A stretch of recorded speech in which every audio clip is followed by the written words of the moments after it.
That beautiful bean footage. Right. Roll that beautiful bean footage. All right, guys, welcome to a special Friday night edition of the Livewell here at Fish North, Georgia. We are glad that you were taking your time to join us tonight after you watch, of course, the commercials that you got to watch on YouTube or whatever it is that you have to do that delays everything. But we are glad that you were here. And if you watch it at a later time, hey, we like you too. So tonight we got a great episode. Don't know about that. We got a great episode. It's going to be we've got an episode. So we're going to be talking a little bit of everything.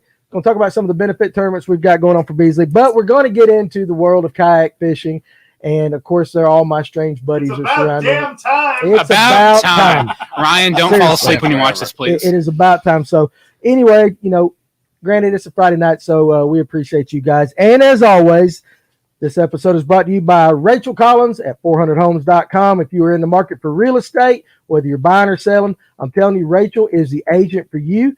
As always, let me scoot out of the way here.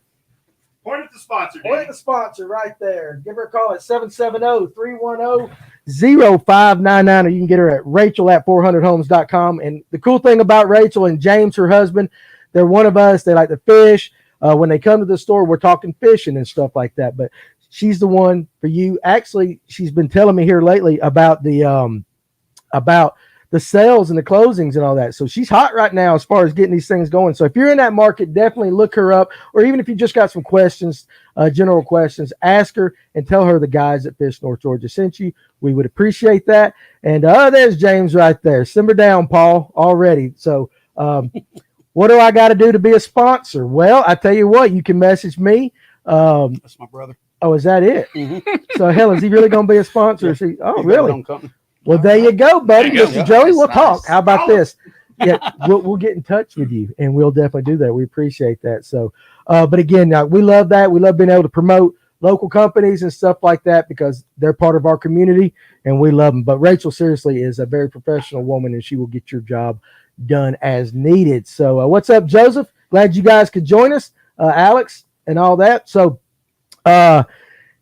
we always give our kayak buddies a hard time like that. You know how we like to joke around with them. But in all honesty, these guys can fish. They know it. They can get the waters that we can't, and they've got techniques that we use and some things that we don't use. So we're going to talk about stuff like that, and I'm going to do something a little bit different. Normally, I introduce the panel, but tonight I'm going to let each one of you, just like we're in kindergarten, introduce you. Tell the class who is with us tonight. So the bearded fella beside me, introduce yourself.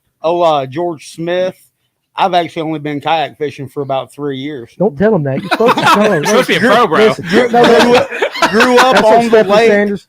Yeah. Grew up on Lake Lanier as a recreational boater, and it wasn't until I moved to Cartersville on the river that I got into kayak fishing. And it is podcast on the way to work, on the way home, 24/7, all the time now. So really taking to it and just truly enjoy it. So what's the beard's name? that is the Iron Beard right there. The Iron Beard. So That's fantastic. that's pretty cool. And we're glad you let it hang tonight, not braid it up and all that hippie stuff. You look good. Well, thank y'all. There you go. All right, and directionally across from me. What's up, everybody? I'm Nathan Skinner. You'll probably see me on the water mostly at Hickory Log or Hollis Q Latham. I'm out there fishing, pitching in timber, just figuring out ways I can throw jigs and Texas rig plastics, and that's about it. That's about it. That's all you got. And I'm over at, if you want to stop by and check out some kayaks, I'm over at Pneumatic Flow Outfitters. There you go. The Mill on Etowah. There you go. All right. Michael Temples is actually watching live from Hickory Log. Michael, let me know how you do. Let's go. There you go. I like it. So it ought to be. He strikes me as Walter. Your beard.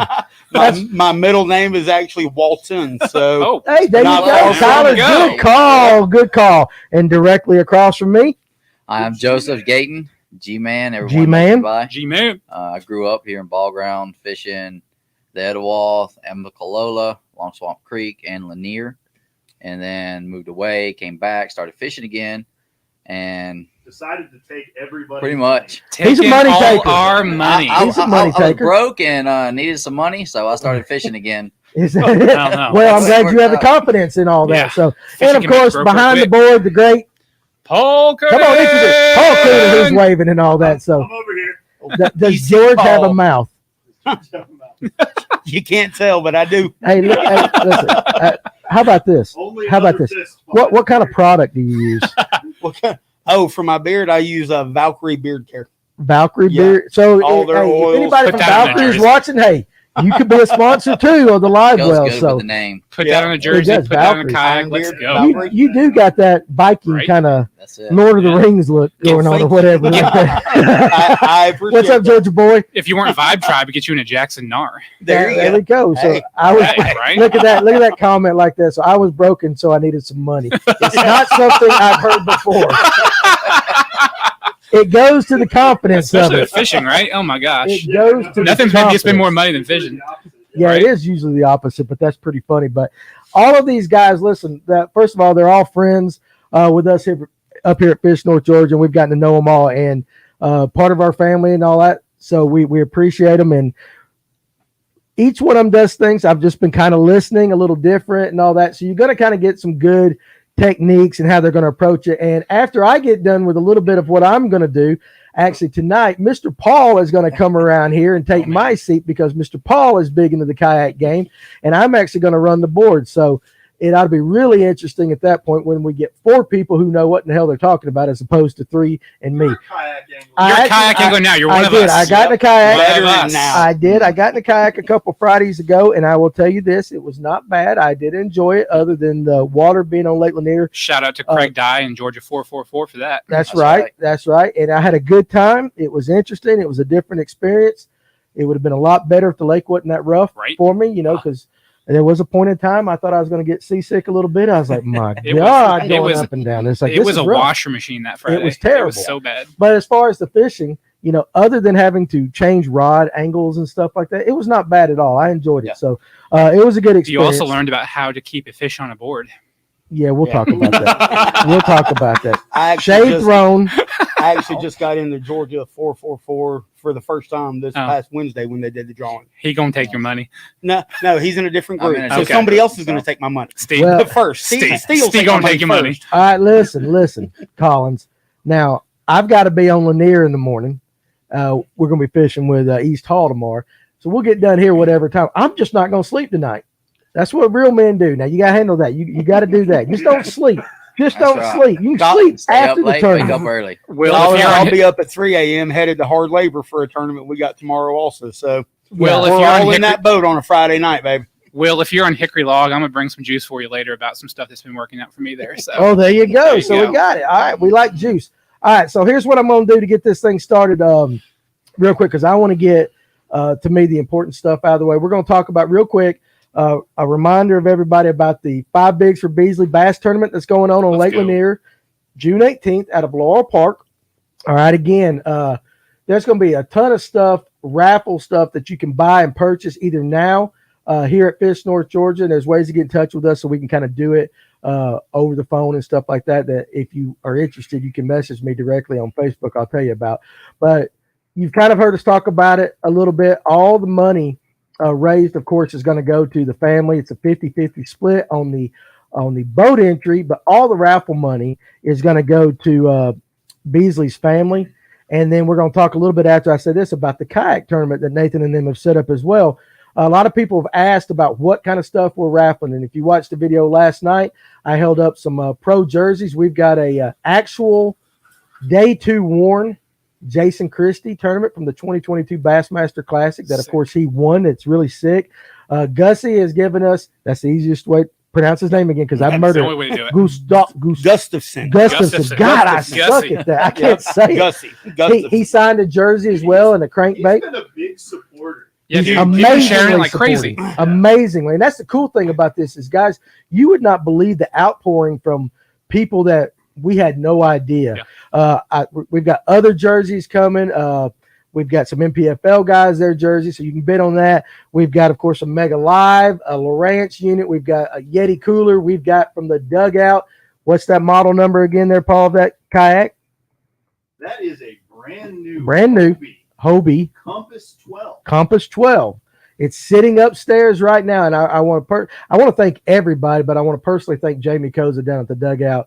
He is a class act, and guys, if you don't want to come here to shop, I would send you there. All right. So, we love your business, but if there's one other shop that I think you really should go to, we like all of them, but Jamie and them down at the dugout, they're class acts. And if you kind of notice, George and I were talking about this everywhere you go, especially in the kayak world, when there's prizes to be given and things to be sponsored, you always see the dugout. So they always step up. They always do good stuff.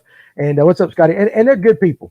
Good people. And other than that, Foster that works down there, and we'll talk about that. I like Foster. I'm just kidding. But seriously, there's all kinds of stuff. We've got bait packs from Cast, from Picasso, from Georgia Blade. Spro gave us a bunch of stuff. And all these things you can buy raffle tickets for. You don't have to be present, but we would love you to be present if you could, just because Beasley's family is going to be there. And we want you to actually come by and be able to say hey to them as well. I think it's going to be really cool.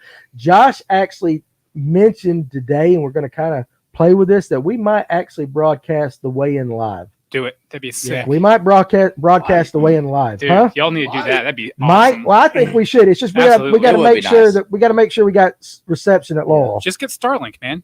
I know you said that day. We need to do the Starlink. I want to see it live, and I want to see somebody on the stage calling out the weights. Right. I was going to call the weights out. I was going to MC it, but I might be MCing it directly from behind a microphone and stuff like that. We'll see how it works out. But I want everybody's kind of asked a little bit about the raffle ticket prices. So I want to go over that real quick. For the general raffle items, it's like, the bait packs and stuff like that. You can get one ticket's $5, or you can get 6 for $20. All right. And that's for general raffle items. For the jerseys, and I didn't even mention this, we got some guides stepping up providing guide trips as well. You're going to be able to bid on those as well. Those are $10 each. Well, there was a list, and Ryan had it. I know Kevin with Lipstick is going to do it. I think Phil Johnson. Pretty sure LJ's doing one too. LJ, yeah. So there's quite a few well-known guys. But for the jerseys and the guide trips, they're $10 each, or $12 for 100. For the kayak, which a lot of you guys are interested in, $20 for one ticket, or you can get 7 for 100. And then for the electronics, for the Mega Live and for the Lowrance unit and stuff like that. Paul, what's the retail price on that kayak? Do you know off the top of your head? About $2,000, right? It's $2,700. Oh, really? Well, okay. So, those Hobies are legit. Absolutely. So there you go. Or that's a really good boat. It is.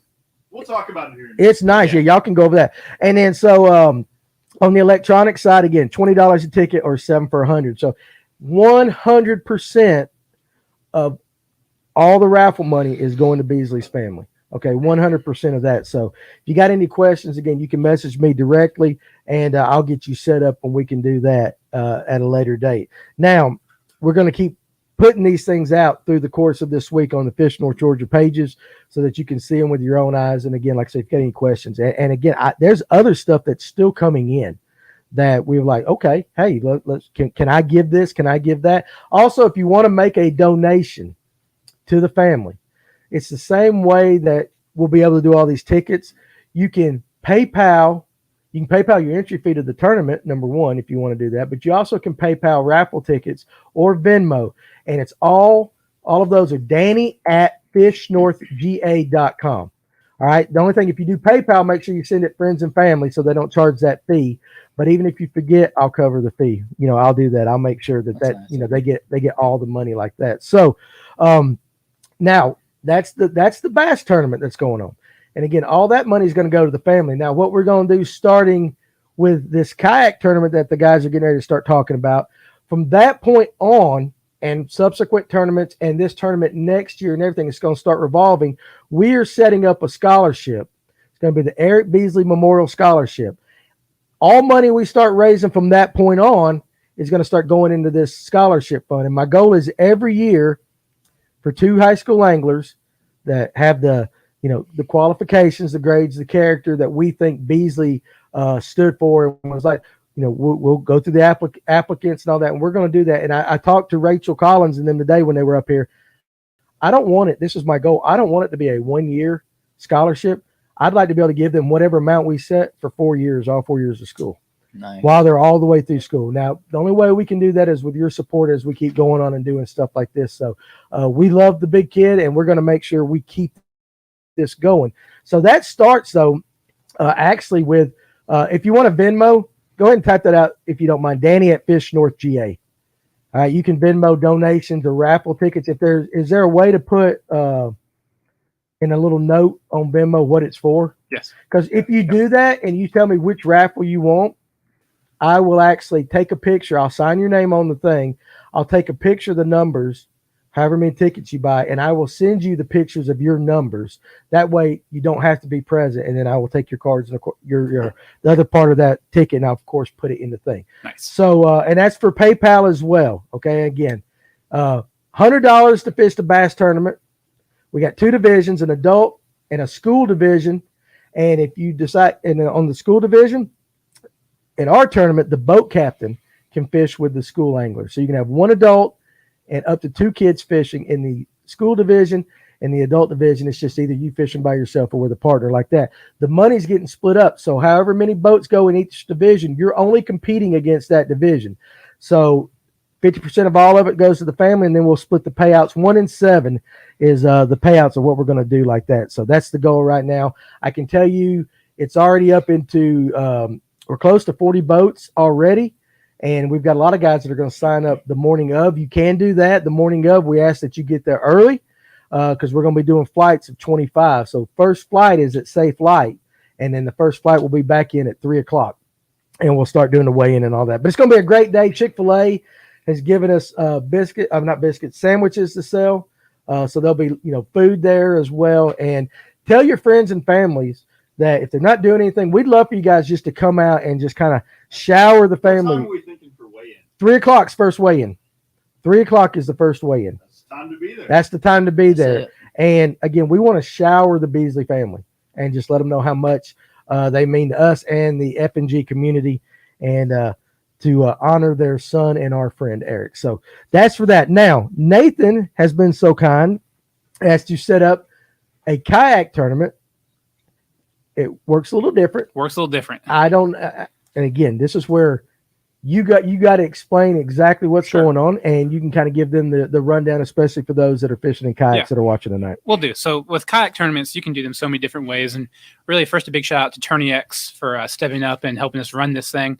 So first step 4 is download the Tourney X app. It's an app on your smartphone. You're going to need that.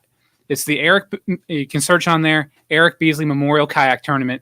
It's going to run June 20th to July 3rd. So you can fish as much as you want and submit as many fish as you want for this. Your top 5 are going to count, top 5 length. You need a hog trough or a catch board to accurately measure your length. The mouth has to be closed, no hand on the gill plate. Get that, tail position right so you get your best length. We're going to judge by 1/4 of an inch. So the top 5 length combined is going to be the winner. We're going to have prizes for big fish. We're going to have prizes for most fish caught. So definitely advantageous to get out there during that time period and fish as much as possible. I'm going to be taking entrance all the way up until the end. So you could sign up, July 2nd and fish for 1 day and still enter and compete. That's right. All entered anglers are going to be eligible for raffle prizes. There'll be a cash payout 1 through 3rd. And I have how that's broken out listed on the Tourney X and the Facebook event page. Half of the entry fee of $35 will go to payout. The other half is going to go to the Eric Beasley Memorial Scholarship Fund. That's right. So we're really pumped about that. I'd love to see as many anglers get out there as possible. It covers 4 states, so you can fish in Tennessee, you can fish in South Carolina, Alabama, and Georgia. That's awesome. So that's pretty awesome. Mm-hmm. It's all online, so all you really need is the app. So download that app. The identifier for it will be available starting June 20th. So you can start fishing at 12:01 a.m. June 20th if you want to, if you feel so inclined. But really excited about it. I didn't know Eric all that well personally, but I know the FNG guys, and I care about this community so much. I actually go to church with the Beasley family, and it's kind of crazy that our church has gotten big enough to where there's people that I go to church with, and I don't know them personally, but it just affects me so much on so many different levels. I got to meet Eric a lot at the racetrack on Highway 20. Yep. Right there at East Cherokee Drive, because that's right where I live.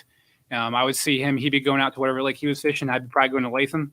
I'd be getting snacks and whatnot, and he'd be filling up the truck. And we'd talk about fishing for a little bit, and we get going. And just to hear about his passing, was devastating for me personally, and obviously devastating for us as a community, for his family. And so this is something as a kayak fisherman that I think we can do as a community to really give back and pour into the Beasley family. So I'm really excited about it. I would really love to see as many anglers get in as possible. And I really want to thank the sponsors that have jumped on board too. So many sponsors have jumped on board for what we're doing. The Dugout is one of them. Yep. Nomadic Flow Outfitters, Spot Choker, Rob Williams, Chick-fil-A. They're donating 2 swag packs and 2 $50 gift cards. Racetrack is donating a gift card. Westbrook Supply Company is donating a really nice NRS Chinook PFD. We got yak rods. So my friend Derek Brundle hooked me up with yak rods. He's a pro fisherman up in northeast, up in the northeast area, so like Right. New York and whatnot. He's hooking us up with a really nice yak rods fishing rod. We got a lithium battery for powering our kayak. We've got so many cool prizes right now that all registered anglers will be eligible for. So Right. really excited about that. Yeah, and the same way that you pay for this tournament is the same way. One of the ways, if you hit me straight through PayPal Yeah, and so you Venmo can- again, Yeah, you can. Everything for us runs through Tourney X. okay. Well, no, so they can actually, if they want to, I'd prefer that everybody sign up through Tourney X. However, you can send $35 to Danny at fishnorthgeorgia.com, Okay. and we can add registered anglers. And so if people do that, just put in your notes for the kayak tournament, and then we can go in and add you. I've actually got Yeah. a list upstairs. Oh. Quite a few people have done that, Well, so I then need to. send that to me, please. I did to make sure I do There you that. go. Send that to We're me, gonna have please. to get that in. Yeah. Yeah, because But, so I've been kind of updating the Yeah. list a little bit, but I'll do But- that. If anyone has any questions on how this is going to work, I have it pretty well broken down on the Eric Beasley Memorial Kayak Tournament Facebook event page. So just search for that on Facebook, or just check pretty much any kayak tournament trail or group in the Southeast. You'll find it. Yeah. Paul and I have been going crazy about sharing And that. we Will do so. continue Yeah. to do so. You guys Absolutely. are gonna be really tired to see Oh, you're going to be so That's tired right. of it. I'm announcing new raffle prizes every day. Yeah. Paul is sharing it like crazy. We have friends out in the community sharing it like crazy. I'm just so pumped for it. I It think is. gonna be It's sick. a very cool thing. Yeah. And real quick, Michael Temples, there will be some electric only tournaments that are going to benefit the scholarship fund. I'm going to set those up probably a little closer to the fall and stuff like that. Jeremiah, that's a No good idea. electronics tournament. Is there going to be any sort of meetup for the kayak tournament? No meetup. Ooh. No meetup scheduled. We can probably schedule one. Not yet. Not Not yet. yet. It's a Okay. good idea. We'll probably let me talk to some friends about it. Maybe we could schedule for something over at the mill on Etowah. Sounds You good. know? I mean, That'd if be the pretty tournament ends on July 3rd, July 4th is Monday. Everybody's gonna have Monday off. But Maybe we could probably do be able to something. make that Good happen. idea. That's Let's pretty talk good. about it. Yeah, That's there we pretty go. good. Cool. So, all right. So definitely. So guys, anyway, keep this all in your mind and get signed up for these tournaments. Buy these raffle tickets. Share. That's the big thing. Share it, please. Share the news. Like crazy. Share. Spam Tell people. everybody, hey, have you heard about what's going on at Laurel Park? Have you heard about the kayak tournament? Tell them why, and tell them again. This is part of the reason we started Fish North Georgia is for stuff like this, for the community, to let all of us, and it doesn't matter how we fish, to kind of bond and get together and do stuff and share what we love. And anytime we have something in the community, someone that needs help, stuff like this, we step up. So with that said, I am now going to assume the producer role. Oh Assume no. the position. There ain't no position here, buddy. So Ain't if the nobody screen goes assuming no black, position. everybody. If the Not screen goes black, Danny's you'll fault. know why. Not Yeah. in this space. This is The I'm not dungeon, you even mean? gonna This place go there. is- The dungeon, it The is. dungeon. Hey, let's This corner is really nice, y'all. If y'all haven't been here, this corner is really nice. the rest of it. Yeah, the rest of it is kind of sketchy. Don't step All out right, of the and way. listen. If you're quiet, you'll hear people walking upstairs. Oh, that's spooky. yeah, it will happen. That's so spooky. Yeah, it's That was honestly, spooky it is forever. spooky. We sent Paul up. What'd you take? A paddle. You took a paddle. What the hell's he gonna do with a We paddle? Half got a wood paddle. out of some abandoned house back there. That's probably We did. Might have died We in. went. There's an abandoned house in the woods back here. We went back and robbed some of the wood out of it. It built our Well, cabinet or whatever it is. There's upstairs. the reason why. Yeah. Serious with Yeah. it. We know why. I feel like a lot of yaks will be going to Rocky over the next month. Yes. I bet they will. So, I wouldn't. That place Yeah. has been crazy the past few times I've gone there. well, They're still I there. think all They you ain't yak going guys nowhere. you're special. Kind You're one crazy. of us now, Danny. Yeah. I'm You say you yak guys, Yeah, but yeah. you're We here. got you in one. Listen. A legit kayak too. Yeah. An Old Town Predator PDL. That thing was legit. He It got was. you in It's a one, and hanging you already strap. volunteered to come over to the house and float down the river and fish with me. So Yeah. Hey, well, I'll do Yeah, it. And I'm gonna it's get you out in Latham in one too. I'll do it. No, I'll go get a lifetime Walmart tea one and time. I'll wear you guys out. So anyway, Paul, come on Let's in go. here. Let's get the kayak. Not the uh, kayak shame or anything. kayak You're my kayak shame. talk starting, the fishing, and I'll sit back and spit in my cup and I'll We'll just say, hey, interject. Cheyenne. She's when I do- watching and screaming, Dad. Cheyenne's on. Oh, Oh, that's really? adorable. Oh Lord, yeah, watch your mouth. All right. speaking of which, also, hey Stephanie and family, I saw you commented earlier. Hello. Oh, listen, give the love to the fam. Got to. Yeah. Give the love to the fam. Hey, Even Bar Day, get Ryan in a kayak. They don't make one big enough. Yeah, they do. At that point, Yeah, it's they a boat. do. Hobie Pro Angler I love 14 Ryan. should be big I'm enough. kidding, Mark. It gets small That's sometimes. how It does. I tell you what, that's what we'll do. We'll get Bar Day and Ryan Hey, guys, in a kayak. And no, then fish against I got each other. an idea. Tandem. We sell raffle tickets to get Ryan and What's like up, Dylan? How you doing, man? Ryan and whoever else in a kayak tournament. Like we get them set up, we get them kayaks, we get them in it. Like people fund it, we make it happen. It would be legit. I would love it. We need to do that, but Bar Day's got to That'd be a wear his trip. overalls, Right. button the shorts. Oh yes, let's go. Oh, the overshorts. Paul, it's on you, baby. It's on me. I'll start out with a couple more sponsor shout outs that we've got folks that have jumped in to help us with the kayak tournament. Stealth Rod Holders. Yes, those are fantastic. They're giving us a pair of their new QR1Xs. Nice. I believe they're going to donate a pair for the boat side raffle as well. Sick. So they've always been really good to me, and now they're going to be good to all of us. Awesome. I've also reached out to a young man, Pours Plastics, up in Cookeville, Tennessee, flipping fish. Nice. We're going to get some plastics out of him. He's done some customs for me. Really good guy. Makes a good bait. I think whoever gets those is going to catch some fish. Nice. And you said Vibe might be on with us too, right? I'm reaching out. We're going to Nice. see. Reaching out. Let's We're go. going to see. Yeah. All right. And I spoke Cool. with Miriam earlier. I was Cool. at the shop today. And Oh, you- no. You talked to Miri? Yeah, just She's gonna give us the whole shop. So she's going to get the whole shop. Miriam, she's such a good lady. She's the best. She's She is. awesome. I think all of us at one point in time were in a Vibe kayak here. Yes. Yeah, we Yeah. were Yeah. talking about this earlier. Apparently, Yeah. all of us started out in a vibe at one point Yep. and have moved on. Yeah. Or some of us haven't. Yeah. Yeah. I'm still in my Shearwater 125, so Yeah. kicking it. I was in Loving that Seaghost All right. 130. Love that thing. Yep. Yeah. That's the I one was I in had. a 130 for a Yep. long time as well. Yeah. I guess I I was sold 6 my years one- in that 130. I dude. sold It was my a good boat. 130 to get the Yeah. Shearwater 125. So Okay. Nice. yeah, Cool. Dude. I hit the wrong camera button. Oh, no! Oh, you're Oh, fine. no. I'm trying. Now that 130 took me a long way. That boat's going to come back on the Chestatee this weekend. That's oh, a- absolutely. Be a legit riverboat. Yeah. Oh no, it's Yeah. a Yes. fine boat. Dude. It is good. Yep. So kayak. I don't know. What do y'all want to talk about? Let's start off with what's the biggest difference you think between fishing in a kayak versus being in a John boat or a bass boat? It moves. Yeah. Mhm. Yeah. Yeah. Like, For me, I think the biggest Definitely. difference is the hook set, right? So especially if I got the nose pointed to my fish, Mhm. I am moving in some of my hook sets almost a good foot, and Yep. yeah. that is Yeah. a weird And sensation. you're already going forward Yeah. as well. You drop the hammer. Yes, Yes. you have to. Funny story about that. Like I didn't realize how violent my hook set had gotten until I fished with Eric one time, and we were out and I was jigging through like a brush pile on Lanier, and the jig was falling all sides. Boom. That's him. And he turned around and I stepped back and just gave it everything I had, about tore that fish's head off. And he was just like, It was a YouTube hook set. yeah, no. Yeah. And he looked at me and he's like, why did you do that to that fish? I was like, just what did that fish do to you? I was like, Caught the fish and it landed in the boat after the hook Yeah. set. stunned man. him. He was probably 25 feet down, stunned him. Like I Man.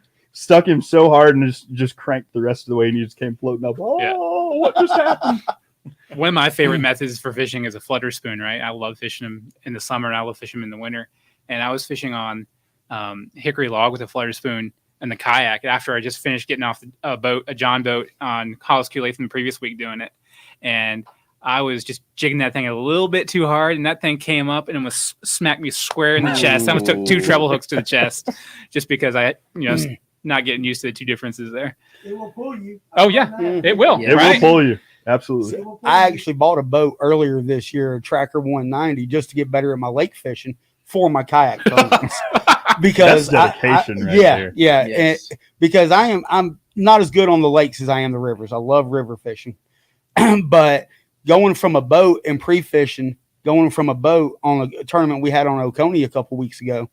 I missed a bunch of hook sets because I was so used to practicing out of my boat that it's different. That hook set, you got to waylay them in a kayak. It's totally to get different. Set. Unfortunately for me, I'm in a very stable kayak, so the majority of the time I'm standing and fishing, and so I think that's something that helps me a lot.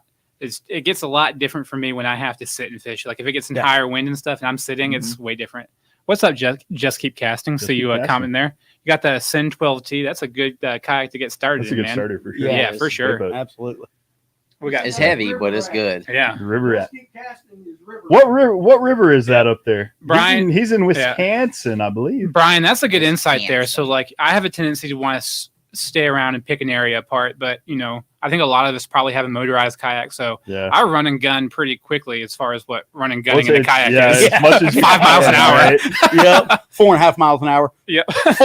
Full speed, flat out. Yep. Sometimes when I'm fishing, I'm moving at like no less than 3. I don't have a motor. I'm just kicking. That's getting and it, I'm dude. fishing the entire time. I'm just covering water. The other biggest thing for me too is I found going from a boat and getting into a kayak. Actually, in a lot of my techniques, I drop down a rod power. So like a lot of times I would be using a heavy rod for something. I actually drop down to medium heavy, or change the action of my rod just so I could get better hook sets and stuff. Yeah. That's I was talking to Ryan about jig hook sets and stuff, and he gave me some insight. For me, it's closing the deal in the kayak. Yeah. Like I always like the softer rod boat side because I feel like a rod that's too fast unloads. Oh yeah, for sure. Yeah. And like you get him right there and it's time to go for the net and all of a sudden that rod just goes whoop. Yep. And those hooks fall out and he's gone and you're just like, what just happened? And that's a great segue into another point is, measuring, right? So bass boats, your poundage, kayak length, right? And Danny knows all about this, is about how do you manage a fish on a catch board.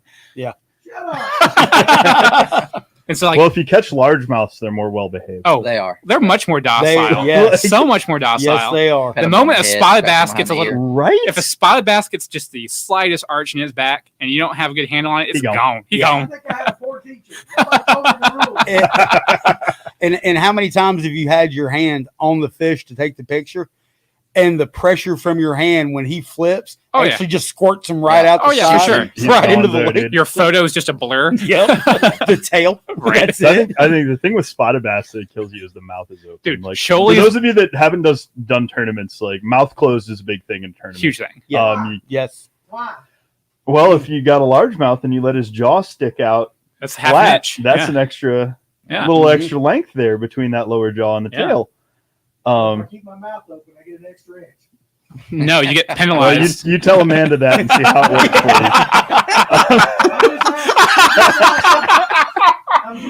you. Try it. Hey, all we can ask you to do is try and see how it works out. I'll try it out. Mommy, what's Daddy mean there? This is a family show. Is it though? We like to think that we're more like a Disney movie. The adults get it, and the kids just go, Oh, like a 90s Nickelodeon cartoon. Yeah. Indeed. Oh, you're right, man. Shoalies and smallmouth just hate you so much. Just Shoals so are a much. hateful fish. I mean, they live in a river. They have to be. Thank you, Chris. So, I've never noticed how creepy that picture of Eric is from this angle. Oh, it's fantastic. oh, it's amazing. It's great. It's the best. It's honestly the perfect angle, too. Like literally, I saw that picture and I was like, "That was the one that they picked to frame." It's fantastic. It's great. It's great. So, Smallmouth. I am dying to get a smallmouth. Me and my family. I was telling Do Danny. you want my earlier- pointer on that? where you Because I going? only got one hint for it, in Georgia at least, is the Toccoa right by the dam. Really? Is the best spot for me personally, where I found them. Me and my family, we have 3 of us have boats, and we've got 3 other guys in the family that don't have boats.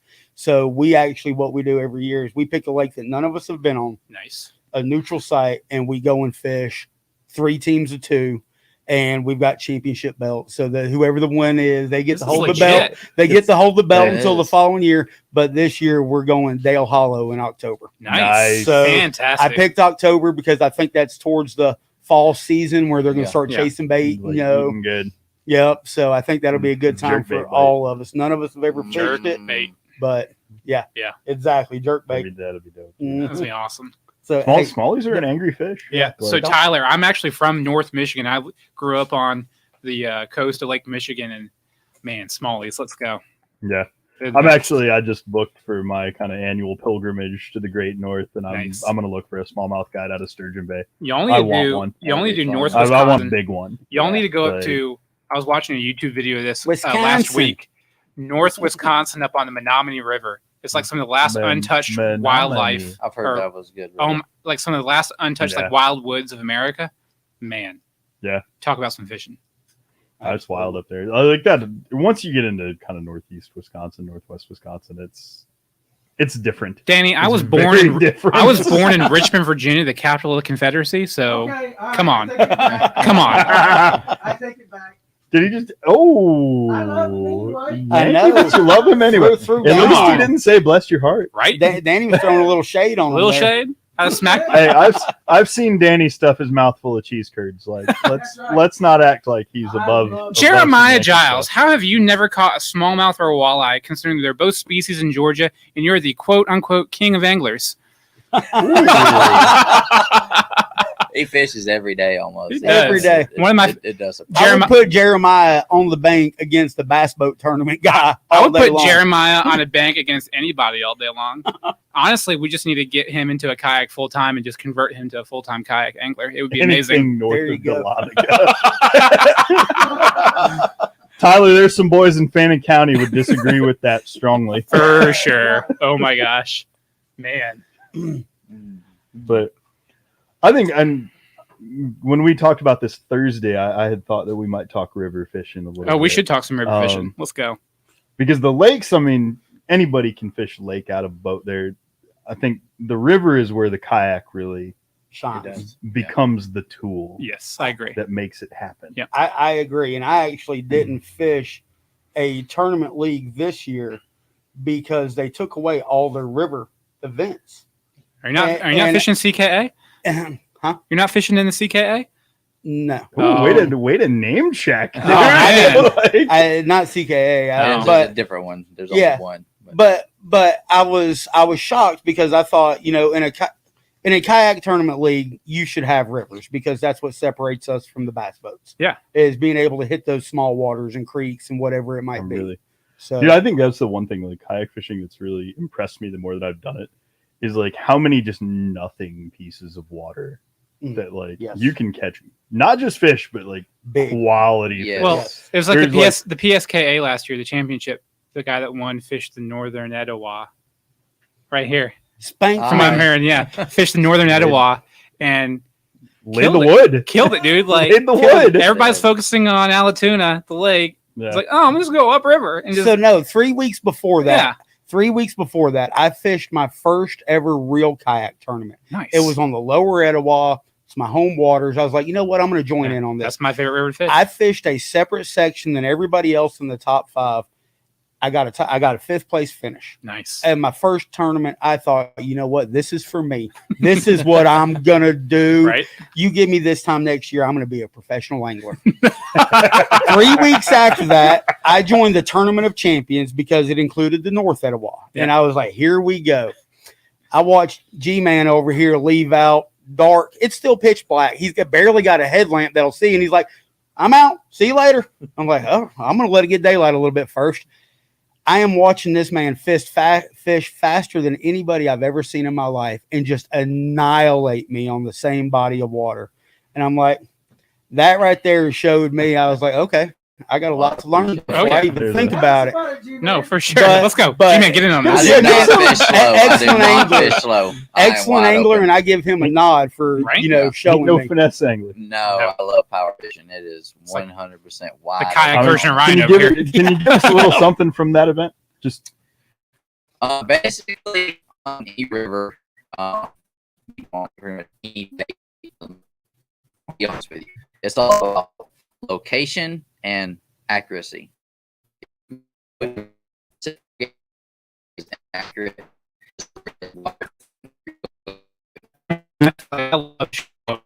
So I'm targeting two main things on the lower. I'm targeting eddies. And I'm targeting laydowns, and it's Yeah. literally all about accuracy. And I only personally, when I'm on the lower Etowah, I only fish 3 baits, 4 baits, 4, five baits. 4.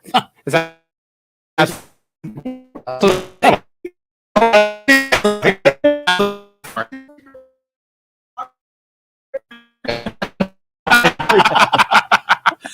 So like it really is like. Sorry about the internet, guys. Yeah. Hang with us. Thanks for letting us borrow him, Right. Jennifer. Yep. What are you confident in on the river, particularly, and then how accurate can you be in your casting? Yeah. And your boat Yes. boat position is huge too. That's something I've been struggling with because I'm more of a lake guy.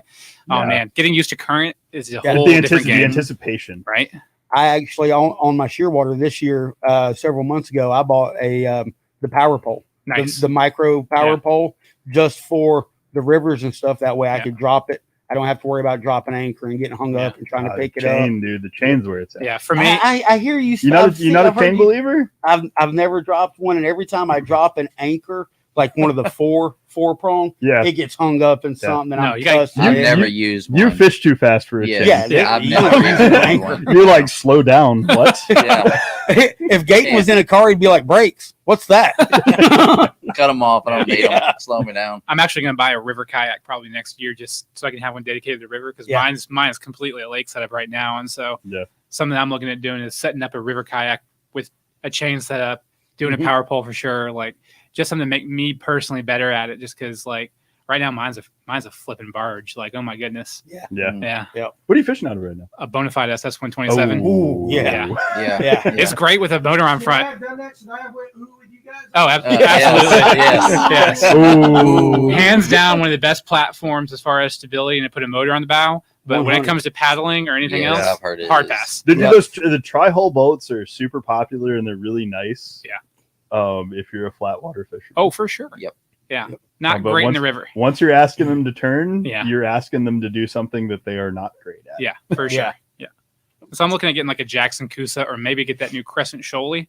That thing looks That sick. looks like it The looks. Shoaly does look good. Yeah, it looks Yeah. really cool. yeah, it looks real sick. It's got a lot of stuff on it, It does. and that was kind of what it had a lot of flair. I was kind of when I looked at it, I was like, if they had a dumber version that Well, just the had a little bit of the flair, the I would CK1. be in. CK1. The way that you can lay the measuring board down in there That's nice. and put That's your super nice. fish in there, Yeah. and that right there, I was like, Yeah. I'm a vibe guy, but I'm sold on that. Right. Yeah. That's legit. And that is They're nice. Really neat looking. Yeah, imagine Yeah. the amount of Vibe fish is if you're listening. That's a Yeah. great thing to steal right there. flopping out. Yeah. That it just eliminates. Well, that. it's supposed to sit like flush, so you can almost stand on your board if you needed to. Yeah. So it's out of the way. You don't have to put it somewhere else. See, I think that's the big thing. Is Yeah. like you don't need a bracket, you don't need storage. Where Mhm. do I put my board? Yep. You got the fish. Where is my board? It Yep. is just like he's in the net. There's the board. Get him in Perfect. the boat. Boom, he's right there. Will, Yeah. did you just learn about the hickory log beavers? Because they're fun. There's like 20 of them out there, and they'll get up by your boat and tail slap, and it will blow your eardrum out.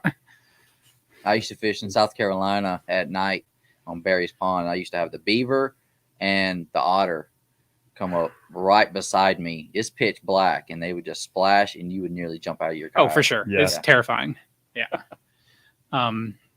No, man. Just keep casting. That's a good point. Like, and that's really what it is on the river. Is like Yeah. you have to. Million cast. It's a lot of casting. You just the more you do it, the more you learn to anticipate, like where that fish is, like and how to put that bait, not just in front of him, but in his kitchen. Yep. A big thing for me, my Mhm. dad's an avid fly fisherman, and I don't have the patience for fly fishing at all. But watching it would as- change the yeah. game for you, dude. watching as a kid, watching him fly fish and watching what he does in the river and how he, what he's targeting and stuff like that, and just paying attention to it and just talking to him about what he's doing in the river. That has been a game changer for me when I go on the river, like I like to, because I feel like I have more of a knowledge about what I'm trying to do. Dude, it would change the game for you to fly fish a little bit and Yeah. really kind of get it. You wouldn't have to be great at it, but Yeah. just kind of get it in your head, like some of the philosophical things, especially like getting your drift and like really reading that current and laying it in the right place. Like Sure. game Yeah. changer. A Like, big eye opener. those little. It would add polish to your game. Yeah. That you wouldn't expect. Just the little things that you can pick at. I mean, a big eye opener for me this past year is Jeremiah Giles and I went down on a charter with Matthew Goss down near the Flint. Shout out to Creek and Crazy. And we were targeting some shoal bass. And man, like Matt is just telling me to hit these particular areas. And I'm barely seeing what he's talking about. And he'd just take the rod from my hand and just flick it out there. And like, it'd just be like, it's Yeah, like a that's it. complete game changer There for sure. he Because is. these fish, like in the current, are in very particular, like you have to hit a dime, man, like of where you're casting in order to get Yes. these fish to bite. Well, it's like the bait, and I don't find bass fishing in a river to be terribly different from trout fishing. Like it's the same river predator. Like it's Yeah. situationally, it's very similar, and like trout and bass both like they're in their lane, like they have their spot where they are just minimum effort, maximum amount of food coming by, right? And like that's for them is kind of a cone, like the way they see and whatever is like you got to get it in front of him. Like if it's a small meal, you have to get it close. If it's a big meal, you can hope to move him, but he still might not move. But either way, it's like you've got to get it in that cone and you've got to get it close to where it comes really just into his kitchen, into his feeding zone, where it's like he might put forth the effort to eat whatever you are. Is it offering. worth the effort he's going to put in? Yeah. For sure. Alex Green, who I love, Alex, is an excellent angler, says especially the big ones get to be calorie counters. Right. Yeah. Where it is, they're not smart in the way that we think of an animal or a person or whatever as being intelligent, but they just innately have that sense of, is the calories I take in from killing that thing and eating it greater than the calories I expend? Yeah, I have a friend of a friend that did wildlife and fisheries management at the University of Georgia, and they wrote like a thesis paper on big bass behavior, big bass feeding behavior on rivers and lakes, and just how like so selective. I'm talking like double-digit bass are about food that they take in, about whether it's just worth them moving like 3 inches to get, right? Yeah, it's insane. What is the best way, like if you're fishing like jigs, like bottom ones that are not coming up on a river, as opposed to a lake? Ooh. My experience is I target laydowns. Like I take my lake knowledge and I target laydowns real. Like if I'm fishing something like a jig or some like Texas rig peg soft plastic, I'm targeting laydowns, or I'm targeting like boulders and stuff like that cover. Yeah. 100%. Yeah. Well, I fished the thickest part of the brush where the current's moving across it the heaviest. It's going to have the biggest the block. nastiest. Yep. And that's the only spot I fish. I don't care for any of the rest of it. The bigger fish are going to be in the less current option. It's going to have the most bait flowing by. Yep. And that's the only spots that I the fish. least work that a bass can do in the current, they're going to sit in there. So eddies and being blocked by except for shoalies. Except for shoalies, because shoalies are the riverine predator. But like largemouth and spots, they're going to want to get out of that current, and like they're going to dip into that current to get food as they see it, but they're going to get out as fast as possible. A lot of times that current though will whip that bait into that slack area for them. Yeah, and they don't even have to come out into it. Yeah. Like for me, like probably my favorite. Like I fish the South Etowah a lot. I launch from Leeds Mound Park a lot. And my favorite thing to fish there is a fluke, a soft. So you float down to U Harley. Yeah. Okay. I love that. And so I love fishing a fluke there, either nose hooked or Texas rigged.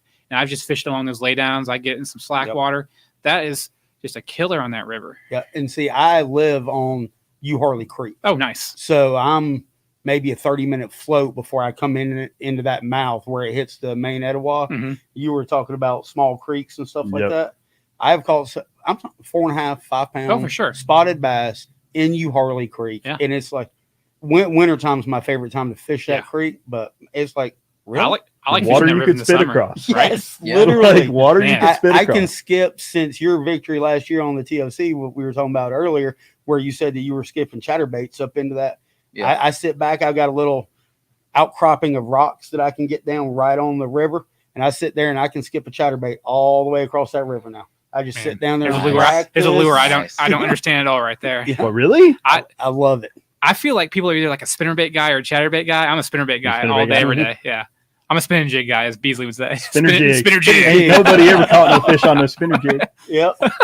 Oh, Eric. What's funny is my biggest chatterbait yeah, through and through. Yeah. my biggest Etowah largemouth is off of the spinnerbait, bouncing off of rocks and stuff. That doesn't surprise me. Yeah. But I've, Topwater? Oh man, the if Whopper it's warm Plopper. enough, The Whopper Plopper reigns supreme on the Etowah. Let's go, bone Whopper Plopper. On the river, Yeah. Whopper Plopper. Boom. If I am on a lake, I feel like the Whopper Plopper has been played out. I agree. Too many people have thrown it. The fish have seen it too much. Yeah. I avoid Heard it it on too lakes or Yeah. heard it too much. I So- avoid it on the lakes, but on the rivers, Yeah. I wear them out. Still Yeah. like it. River bone Mhm. whopper plopper. For me on lakes right now, I'm loving the Flash Boost popper from Shimano. I got Okay. one of the gold shiner ones or whatever one, and I'm using that on Hickory Log right now. Yeah. I am wearing them out in Hickory Log in the morning with that right now. It is insane. I got guess it one looks of like a those bluegill or in whatnot. pink, and it looks Yeah. beautiful. It's amazing. Is that? And I guess I'll bring the juice now. Let's pivot over to some lake fishing and some reservoir fishing right now. Let's do it. Let's bring some juice. So, the Z-Man Willow Vibe. I've been loving that thing on Hickory Log or Dinkery Log. Like, if you want to catch Dinkery numbers, Log. The Go out log. go out in the morning, The or during place the- you go before you go to 441 South Barbecue. right? Which shout out to that place. That place is amazing. Dude, it is. Dude, so good. So I've been using that Z-Man Willow Vibes jig with a Hog Farmer Spunk Chat on it in the mornings or in the golden hour, like in the evening. Killing machine. It's like you're just catching a ton of dinks, but it's fun. Like catching dinks on light tackle is still fun. It's still yeah. bass fishing. Yeah, It's man. great. Absolutely. And I'm enjoying it. Like it's Oh, fantastic. you Who did I tick off? you mentioned it that Justin Spieth caught one fish on one time. Oh, Sorry, yeah, Justin. now. Go back to Come swim bait. on. Go back to swim baits, Justin. Man, that is a fun bait for me. But you know, See, I had wondered about that. Like, what do you find to be the difference between that and the chatterbait? Is it just the tight? Is it a tighter vibration? tighter or- vibration is. I mean, it's a tiny package. Like you're talking 3 inches max in that thing, and so like Hickory Log is all about small forage, and Yeah. and small predators, A little dime thread fin. right? So it's like to me that's what really sticks out there. Like I've caught some big fish in Hickory Log. Like there's some big ones out there, but they're few and far between for me Yeah. personally. So like I'm Everybody runs into one on Hickory Oh, Log. for sure. and it's like you get your fix of Get the your hope. hopes up. Of the hopium, right? It's Yeah. your fix of Like, hopium. the my You're first, just- like- Yeah. my first bass Yes. my first bass over 4 pounds at Hickory Log. I got hung up in a lay down throwing a square bill. And so I was paddling over to get my square bill out of there. And I just watched my line start moving. And I noticed that the square bill's not there anymore.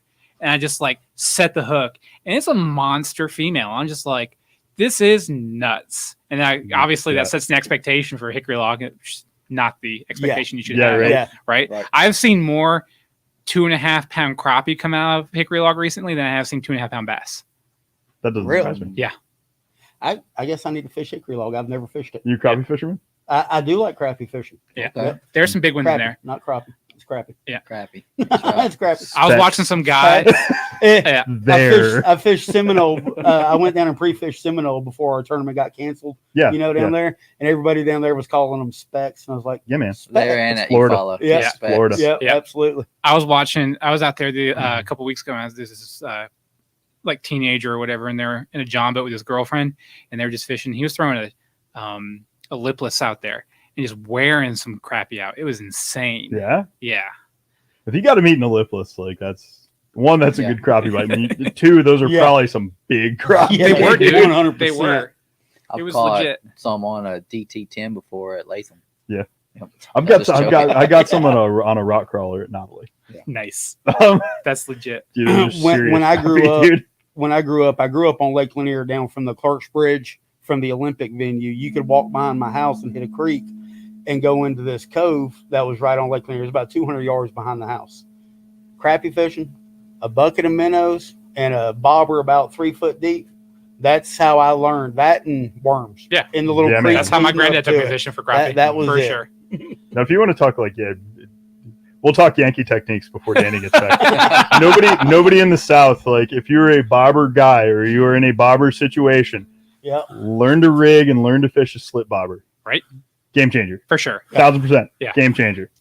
And it's funny because like I went up to Wisconsin last year and I did some like not salmon fishing for the first time. And it's like every goog on like the fishing pier knows how to throw a slip bobber Yeah. up there. Yeah. And it is just not a thing down Yeah. here. That guy And right it is there. a huge advantage if you're Yeah. a bait fisherman at all. Yeah. Mm. There's another guy who was right there. He said inline spinner, rooster tail, man. Yeah. People like hate on like throwing, I think, There's a rooster river tails bait. and There's a river dude, bait right there. beetle Yeah. spins, rooster Slept tails, on. Yep. slept on. Like, Rooster do it. tails have been catching fish. I am 43 years old. Rooster tails have been catching fish since I was 5. Yeah. I know of. It's Yep. You legit. know, literally all the time. In all sizes. You can get the Mondo ones for pike and muskie. You can get the smaller ones for bream or whatever. Oh, Mhm. man. I You say used to- you say bream with a long E? Yeah, I did. Okay. Float and fly. You know, I've never gotten to do float and fly. I wanted to try that when Louis Bartonfield was making it really famous. It never caught on Lanier, and it just kind of got pigeonholed into Carter's, and I never got to give it a shot. What about the Cajun Thunder? A popping cork? I've heard things. I've tried that on Lanier. Oh, dang. A little bit. A That's popping for that cork with a insurance clouser comment minnow, earlier, isn't it? and never was in a situation, I think, where I was around fish for it to work. 1,000% though. I think wintertime, especially when you got bass pushing small bait up in the backs of those creeks and pockets where they're softballing bait. Yep. I bet you could do a popping cork and a clouser minnow and absolutely wreck them, because there is nothing that looks like a little tiny threadfin quite like a clouser minnow. Like it is dead on accurate, match to hatch. It is that bait. Like to your eye, to their eye. Like, I'd love to try it. Maybe I will try it this winter. Like, What about you, G-Man, on that stuff? I've never tried either of it. How do you match None your of it. hatch on the river? I don't really try to. I throw put food in front of them. Floating bull shad sometimes, but otherwise it's all top water, chatterbait, or jig. And I throw a 1/2 ounce chatterbait with a fluke on the back, forktail fluke, and as much chartreuse as I can get on it. That's it. That's funny. I did not see you throwing that last year, but that is my setup I throw this year. That's what I've went to. White chatterbait. I love it. That's all you need. Yep. Sometimes I'll throw a whole chartreuse fluke on the back, like get it as green as I can get it, and those big ones Really? crush it. Yeah. The best Even in the clear? Yep. Even in the clear. That's crazy. is See, I would figure if you had a little color that would be killer. No, it's like you buy the chatterbait. It's got the white on the top and then the green streak on the bottom. Yeah. Jackhammers. Yep. And then put a solid chartreuse or a I think they're lime flukes. They're almost transparent, but they got some chartreuse in them. Okay. Those are the only two. the little success I've combinations. had with the chatterbait personally. I've gotten the green pumpkin jackhammers, but I've been putting the chartreuse zaku Yeah. on there. Yeah. Oh man, Those yeah. are good. Now, can I press you when you say fluke? Do you mean like fluke, super fluke, Nah, or like a big boy? regular fluke, like a 6.5, I guess Okay. is what they Yeah. are. Okay. Yeah. Just a standard fluke. Do you ever just throw a fluke just by itself? I do not unless I'm on Lanier. I do all the time. But I'd rather throw a wacky rig. all-time I have a favorite bad bait right hookup there. Sometimes. Really. all-time favorite bait. Kind of. I throw nose hook flukes. I throw Texas rig flukes. I throw donkey rig flukes. It's one of my favorite. How do you like the baits. donkey rig? If they are, I found it to be really successful on Lanier. If they're like in schools between docks, Okay. it is a killer for It's sure. got the drawing power to bring them out. Yeah, like for sure. 'Cause I've thrown that a little bit, and I've been tempted just to file it Yeah. away in the baits that look great but don't catch fish. No, Like, for me, they got to be like stacked up in between docks. Like for some reason, that's like the magic sauce for me personally. But so they're nose kind of nose you hook get on- that like yeah. cloudy day where they don't tighten up and Yeah. they're just kind of roaming. Nose hooked for me is like the primary way I'm going to fish. You nose hook that. Oh Yeah, I love that's- it. Of them. Dane Hunter, you ain't never caught a fish on No, a not wacky on a rig. not on a donkey rig, but like my okay. primary way of fishing a fluke is on a spinning rod, medium spinning rod, fast action, like 7 foot or whatever. Yeah. I'm putting a finesse wide gap hook on there, like a size 1 or a 1/0 or whatever. I'm putting a spring lock in the nose of it, and I'm running it through that. You can catch fish all day on one bait. It's amazing. Yeah. You get such good action. It's What so about good. the coon and crawl there, Paul? What? Coon and Craw's been known to catch fish. Once or twice. What's this? Coon and Craw's been known to catch fish. That That would be man, I'm gonna get humble on you now. That's the first time I've had to say it out loud. That would be my signature True Grit jig color. Oh, I seen wow. that color a few months ago, I think. Yeah. I have to You, buy you some. did. There was Yep. about a 20-inch shoal bass attached to the other end of it. Yep. It fooled Josh Tatum through that when we were on the Flint a good bit Oh, and nice. caught quite a few fish. Mm. Cool. Is that the one that he posted the picture of the other day? Might have been. Oh yeah, I think it he was. did. Yep. It's that kind of lighter brown with the translucent blue. It's funny. Speaking of Beasley stories, we had a second jig that we tied that night that I think turned into Georgia Molt, and we had joked about it being a Beasley color, the bee's knees or something like Nice. that. I threw- yeah, and that was more of a green pumpkin with that same holographic blue. I threw that jig on. I was about to say Latham Hard Labor last week, and it got ate pretty good. Nice. There's another great color from True Grit jigs. Yeah. Very cool. Hey, George, Shameless plug. Shameless. plug. you got a comment for you? You got to go fishing now. Gotta go get Yeah. some crappie. Absolutely. Yep. Apparently, Hickory Log is the place to go. Yeah. I'm gonna have to have Nathan take me out there and show me where they're at. Oh, for sure. Beaver dams is the answer. Yep. Beaver dams. Beaver Mike- Dams. There you you're go. right. Michael Fox, I Yeah. tried to convince Ryan that was a good swim jig color, and he was having none of it. Nothing Yeah. to do with it. None of it. All right, so this He guy was right here, having yeah. none of it. this guy right here is saying throwing a fluke threaded on a straight shank hook. So this is some other juice I'll bring. As far as a kayak fisherman, this is some other juice I'll bring. Texas rigs. So if you're talking, dragging a Texas rig, flipping and pitching, use the Gamakatsu G Finesse flipping hook, size 3/0 or 4/0. Literally on everything you Texas rig, your hookup ratio is insane. Wow. I have no idea why. Gene, I Just got a that. little more bite. I got that from Gene Jensen, and Yeah. I've been doing it for 3 years now, and I firmly believe in it. It's amazing. Those are some nice hooks. Those are They great They're hooks. really short. Yeah, they are fantastic. See, I'm in a period where I'm fiddling with a lot of my hooks. Yeah. Like I'm looking I've for been- my flukes. I've started Yeah. throwing the VMC dead drops a lot. I've been fooling around with Okay. spear point hooks, especially on drop shot, and then like their size 4/0 extra wide gap. That thing's been a lot of fun too Yeah. because like it gets them in that V of the hook, like they're what they call a proprietary like design on a hook. Yeah. And I haven't missed a hook set yet on them. Yeah. I'm not saying I'm not gonna, but so far, I mean, now that you've said it, so Yeah. far so good. Yeah. Yeah. So now far, that so you've said good. it, you're cursed. Now that I said I'm cursed for sure, Farm- but trying. Farm, that's a great point. Yeah. That thinner wire, I find that striper fishing a lot. If you can downsize your hook as much as you're willing to get away with, Mhm. Yeah. that thinner wire give you a lot better penetration. It It's will. easier, Yeah. better bite, more likely to get in a good place. Yeah. So that sweet meat. That's another thing what I've been doing with my shaky heads is I've been using the G Finesse tricky head and fishing on a medium light rod. Man, What are you laughing about? what are you laughing at? Says give Okay, us the now juice on straight- catching the bigger fish. Now, straight up, that is a question I wanted to ask. Oh yeah, Now, some people are very much like the shotgun approach with big fish. I am going to catch a lot of fish, and therefore, like that's my method. eventually, Yeah. I will run into Yes, 4 or that's 5 mine. big ones. Yeah. And I have kind of come to the conclusion in tournament fishing that ain't how it is. No. Most No. of the time it's not. No. No. Like, and you don't have to give us the Tropicana, but could you give us the Minute Maid? the Minute Maid frozen condensed, please. Yeah, the from concentrate. Like, what are a couple tips you would have for kind of isolating that bigger bite or targeting more directly those bigger fish? If I'm on a lake, I want to go somewhere the bass boats don't normally go to, so they're not as pressured.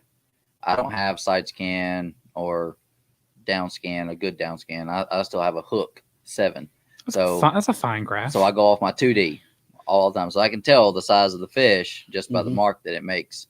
And most of the time, I'll start off depending on the season on a lake, whether I'm looking up shallow, out deep on the brush piles or whatever, and then I'll determine from the size of the marks that I see whether or not there's big fish around. It takes some getting used to, but for the most part, it does work. And I will upsize my bait sometimes. I'll throw a 6-inch wacky rig a lot of times. Mhm. Normally, if you catch some big fish, they're in the area. And if you're catching a lot of small fish, there's probably some big ones there, but they're not going to be as many. So, and I cover a lot of water. A lot of times, I'm covering anywhere from 8 to 15 miles in a day. So I cover a lot of water, and I see a lot of stuff Now, is that on game day or is that just when you're hunting? when I'm hunting. On game day, I try to keep it below 6. Still, 6 is nuts for a lot of kayakers. You know, But you said something there just like 6 miles. Don't It's- worry about it, fellas. it's an adage I live by because some days I feel like I just want to go catch numbers, and some days I'm like, all right, it's big fish day, so bigger baits catch bigger fish, which is kind of like a duh thing to say, but it's legitly true. Like, Yeah. um, But then you get the guy that's crappy fishing. Yeah. And he catches an 8-pound. Yeah. Oh, yeah. crappie Yeah, jig. Yeah. it's just Like, weird yeah, sometimes. sometimes Yeah. it's weird. Like those are to me, those are oddities. Like for me, like one bait that I'm fooling around with right now is I think this time of year, bass hate bluegill and they will eat them. And so I like throwing forage that matches. They say match the hatch, but in my mind, I'm throwing forage that matches like the bigger bass are going to target. And bigger bass to me are probably going to target bluegill over shad all day, every day. Yeah. In certain areas. Well, it's a more calorie dense meal. I That's wish we kind had. of what we were talking. How many thread fins that are this big do you Does have it to take- eat Yeah. Yes. to equal one bluegill that's this big? Exactly. It's Yeah. the same reason. And And how many? ask the guys on Rocky about gizzards. Yeah. Or it's like, you know, Like, ask the people it on the takes lakes, a lot of threads to Yeah. equal one gizzard. or all the people on the That's right. trout fed lakes. Like, you The know, how many gizzards are bluegills does it take to freaking- make one trout? Like, Yeah, right. come on. The gizzards on Rocky are eating the bait that people are throwing out now. You're right. Most of 16 the Right. time, yeah, there's some big 16-inch gizzards out there. Last time I was out there, I saw a dead gizzard floating. I thought it was a carp, and I was Yeah. like, "Oh my, that's It's a gizzard ridiculous. shed, dude." Yeah, you got to set up a whole different Literally mentality. impossible, like a lake like that, literally impossible to go too big. Yeah. Like your number of bites going to go down, but if you're interested in that fish, Yeah. literally impossible to go too big. Yep. Yeah. Like You can find them schooled up there. Like last year in the August event with Real Crazy, I was in. It was hot. The thermal climb was like 12 foot right there. I pulled up on a hump. It was 8 foot deep, and there were so many fish down there. Every single cast, I was probably hitting 20 fish on the way back. that's crazy. Yeah. Really. Like He's just bumping into pinging just off bumping those into fish. fish. Just Yeah. That's loaded. amazing. Yep. That's awesome. That's so cool. Yeah. Yeah. Be careful. We'll talk about Rocky a lot. If We you like. will talk about Rocky if you'd like. Like, we don't have have a- as much to yeah. hide. I have a love-hate Everybody knows that, relationship like, with yeah. Rocky. No, fishing with farmers, right? Though I think the biggest thing you can do, especially this time of year, is not get stuck in an area. I feel like, you know, I fish But hickory. you got to go find them. I fish hickory log a lot, and I feel like so many people say, "Oh, there's nothing in hickory log," but those people don't get past the island. I'm going down towards the dam. I'm Yeah. getting all the back up. In one day, I'm literally covering almost the entirety of hickory log, looking for fish. Like when I do a fishing report for F&G about the log, like Yeah. I've pretty much covered the entire lake in order to come up with some material for it.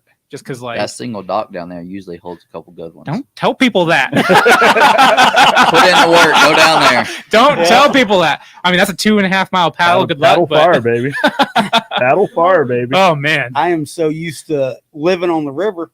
And the whole reason I went with the boat was so I could start offshore fishing. Yep. So I could get better because I beat the banks up. Yeah. Living on the river, you know, that's what you do. You beat the banks up. You catch those little eddies around the rocks and stuff. But and that's why I have tried, especially last week when I was down at hard labor, trying to get off the bank. Yep. Trying to find stuff that is, especially this time of year, it's starting to warm up. brush There's- piles are huge this time of year. Rock Yeah. outcroppings, like Yep. anything off, any type of structure, humps, whatever, like offshore that you can find, and especially ones that regular bass Yeah. boats and stuff can't get to. Mhm. You're gonna find a gold mine somewhere for sure. Yeah. So I think too, if you can find isolated, Yeah. like that can be huge. My big thing recently Oh. is I've been finding isolated patches of grass in some areas, and grass all summer. Are they down hold there by bass. that one dock? I'm not telling you. Grass, as we would like to say at Latham, the bowl. I like finding isolated cover, like Paul said, whether it's grass because grass produces oxygen, some type of isolated like lily pad or whatever, lay downs. Bass will always migrate or I had position. one, Jen. Nice. Bass We're will gonna take always good care of it. bass will always put themselves in that isolated structure just because they're ambush predators for the most part, and they want to feel safe, especially when the sun gets high and it gets hot out. Like that's going to be their number one thing. Bass are predictable creatures. Like they're smart, but they're not as smart. And See, I feel like on the yeah. on the log and on Latham, I feel like a lot of times like they like that open water. They just suspend out there, Those They can. spots do for Yeah. sure. and they're the Latham spots the, for sure. the cover for them just becomes watered yeah, down. just water. Sometimes, they're yeah. That's it. They're just out there and they ride Yeah. the thermocline and they just kind of look up. Yeah. If And you they, go they wait for those Yeah. shad to come over. And if then you it's go on. down to the dam and you're facing the dam and you go to the right, there's a line of trees that are 60 feet deep. Like the tops of the trees are 60 feet deep, and they'll suspend above those trees. Oh, they Like just hang yeah, out. they'll just hang out. Like And they'll school all day long. all day long. Bust. Yeah. I'm not saying you'll catch them there. I'm just saying they'll hang out there sometimes. Like Seeing them and catching them is two completely different Very things. it's the most frustrating thing of fishing in general. Especially in a kayak because Yeah. we're not running and gunning, you know, Yep. as much as we can Yeah. in a kayak. The So worst- when you see them, Yeah. you almost kind of want to stick with them. Yeah. You give Yeah. them that extra time when you know you. should One of the be most moving on. frustrating things in a kayak is when you see them schooling up and busting the surface, but they're like 200 yards away, and you can't get to them Do fast you enough. chase them? Yes, Yeah, I have that problem on the I mirror do all the time. All the Like time. trying to decide when a school comes up, and it's a big decision to make. It's as funny as it is to sound. When a school comes up, whether or not that action is going to last long enough Yes. to chase them. Yeah. For me, is always yes. Always. Always yes. I was fishing with Deshaun Johnson. Oh, good. Yeah. Good guy to fish with right where there. we were on Alatuna up around the Stamp Creek area, and I was back in a cove, and he had went around the edge, and I hear him screaming, George, get over here. I come out of the cove, and this is before we both got motors on our kayaks. So, and I can see him. As soon as I come out of the cove, I see him. They're just a flurry. I was pedaling so hard, I broke the drive on my kayak because I was putting so much pressure on it. I had to limp it over there, and by the time we got over there, like they're gone. As soon as you got there, they're gone. Last time, Like busted drive now. another Deshaun story. Last time I fished with Deshaun was Rocky Mountain. I get there, I put my boat in, I drop my trolling motor. It does the spiral of death, which is just terrible. Yeah, just no, like the motor guides when they die, they'll just start spinning, and so I just unplug that thing. I'm like, well, this thing's screwed. So I'm paddling around with an extra, however many pounds in the bow of my kayak. Yeah. And so he's hollering. He just hooks into a monster bass up in the shallow flat near the dam, and I'm paddling over there, and I feel like by the time I get there, he probably could have caught like 6 more fish because I'm sure they're just schooling right there. He's like, Nathan, I need you to get a picture. I need you to get a picture of this. Deshaun's a beast, dude. He is a the guy can beast. fish. Oh my Did you see the picture he posted today? Yes. He caught a freaking alligator. Yeah, I seen that. Caught an alligator. I literally posted. I was like, the boy can catch anything. So he Shout out to the barber code now. Ryan Sheffield, boys. Ryan Sheffield. Hi, Chef. I figured we'd be putting you to What's sleep, up, Chef. Figured we'd be putting you to sleep. Yep. Oh, baby's keeping him up. What was you going to say, Dave? I was going to see if Deshaun was going to be on shit too next weekend because I think he won it last time, didn't he? That's it too. Last time they were at shit too. Yeah. I don't know. Yeah, Y'all need to get. I think he did. Y'all should get. Y'all he should did. get him up here on the podcast sometime. Oh, That'd be a good without a time. doubt. That'd be a great time. We're trying to spread our wings. Hey, DJ can throw down on. Call us. I mean, the man's full of information. Dude, drop shot. Like, Yeah, he is a. Yeah, The kayak. he's a man. So the Excellent kayak. fisherman. So I've been drop shotting with LJ on the bass boat out in Lanier. I've done that a couple times. Been out with Jeremiah. He showed me a thing or two about drop shotting. Deshaun has shown me some things about drop shotting, especially with my kayak. I didn't even think about. Like now, I started using the drop shot almost like a finesse search bait because I fish it like a finesse Carolina rig a lot now, more than a vertical fishing presentation. That's been a big game changer for me, as far as like we're getting into hot summers and stuff like that when you have to finesse and downsize and stuff. Like I hate finesse fishing. I'm more of a power fisherman too, and that for me is like, how can I transform this more into a power fishing technique? And it's been great. Yeah, I don't like to finesse fish. Yeah. In the back of my truck right now on one of my rods, I got a drop shot tied on. I got a shaky head tied on. But for me, I'm just starting to get into those baits. If I'm going to finesse fish, I want a 1/4 ounce jig with a small trailer, and I am going to throw it up and just dink it along. Yeah, just that's kind of how I am counting too. rocks. Yep, You know, that's exactly how I Jeremy am. Meadows loves you right now. Jeremy Meadows, he loves small jigs. If I'm going to finesse fish, that's what I want. I don't know why, but I just don't. It still gets that bigger bite. Plastic Kayak came out with like bite. this 3/8 ounce micro jig that you can put like really small trailers and stuff though, but it still I love those jigs. it has a really stout hook still. I love that thing so much. They are nice. Yeah, Very especially on the river. Man, Who's got the pretty socks who's on? got- I don't know. Oh, I guess it's me, I feel like the we- only one with the Socks and socks. socks and Crocs. Socks and Crocs. Socks and Crocs. Guess all the women. socks, Fashion statement. socks, Crocs. Man, that's legit. That's the That's the secret sauce. right there. That's the sauce. juice That's right it. there. Right there. The juice straight from Gmail. Tomorrow, everybody's gonna have on socks with their Crocs on the I'm gonna do tournament. it in honor of G-Man. I'll be at work Yeah. tomorrow. All Socks right. and Crocs. I'm gonna have Socks somebody and take a picture Put of me. I'm that gonna on have a t-shirt. I'm gonna Socks have and some of Crocs, those old I like it. 70 Kool-Aid socks on with Let's the stripes go. around the top. There you go. Let's go. You know what I'm talking about, don't you, Danny? Yep. I'm old. Oh, That's What funny. about talk a little bit about the tournament trails that are going on? With, man, there's a bunch Man, of them in our area. We're We're it's- blessed. We are spoiled for choice. Yes. Yeah. in yes, we North are. Georgia. Yeah. We got Yep. Yeah. three- PS. I would say 3 or 4 yeah, right PSK offhand that are Yes. PSKA, good, well-run Peach, series. Peach State, Peach fantastic. State, You have the small one, Georgia Kayak Fishing League. Georgia Kayak Fishing League. JKFL. Shout out Tatum if you're Yeah. still watching. the Appalachian Kayak Fishing League. Yeah. Appalachian. Jason Moore runs a really good He event. does. I haven't gotten to That's fish the with one them yet Deshaun's this year. fishing. But I fished with them a couple times last year, and they were still pretty small, and they deserve to be bigger. Like I feel like absolutely. he runs a really good He event. does. They fish a really good slate of lakes too. Yeah. I feel like that don't get fished a lot on Yeah. tournament trails. Yeah. You have and there's still good lakes. yeah, you have Matthew Goss down at GLL. He's doing the Chattahoochee kayak anglers, and so they're doing all the river stuff. Which They're around making the here, comeback this Yeah, year. they weren't are. They Yeah, they were he's don't, killing don't it. call it a comeback. killing it. Classic City Classic City. is Real Classic Crazy City. still around? No, Did well, they fall? they may come back next year, but this year they're Alleged. My favorite thing last year was the dugout series they were doing, where they were doing like their monthly series over the winter. Koza runs some Yeah. good Yeah, events. that was Steve Owens from Tennessee running them, but you could do Tennessee, Georgia, Florida, Yes. which Florida's, Yeah. Florida's kind of unfair. Yeah. Yes. I would think so. Anybody in that running Yeah. 250 horses? Spot choker. I saw about What's up, 50 Rob Williams? cows in a field at hard labor last week. Does that Right. count? see. Steve-O was running the Georgia Kayak Bass Nation. Yeah. Yes. That Yep. we just got through with the regular season. Yeah. And you How is that? You won Angler of the It was Year on fun. that one, didn't you? Yeah. Okay. It was Angler fun. of the It was good. Year. You've been enjoying it? Yep. Man, I did. Excellent. There was only 4 Congratulations. events this year, plus the championship in November. Okay. So, Cool. yeah, we averaged about, I guess. Is that 45, what you 50 were fishing when you caught that mega bag on Hartwell? Yes. Mega bag. Yeah. Is that like a mega pint? That everybody mega was- bag. I believe somebody told you that 100 inches would be hard to do on Hartwell that week. And then you come out, what was it, 106 or something like that? No, I got I think 100 and a half. I Okay. think. Still, I think I that's went awesome. with, Yeah. For those of you who fish out of the big boat, 100 inches in kayaks is roughly the equivalent of the 20-pound bag. Yeah, I would Yes, say it- so. Drew Like, Gregory's Tourney X thing and showed me like a little over 23 pounds. That's a big bag. So once That's- you get like high 90s, low hundies, like that is a very, very Yeah. serious bag of fish. That's goals. Yeah, goals. Yeah. Yes. That's goals. Drew Gregory's Tourney X on Tourney X, you can Yeah. click on your length and it'll show you an estimated weight, and it was a little over 23 pounds. That's awesome. Wow, that's good.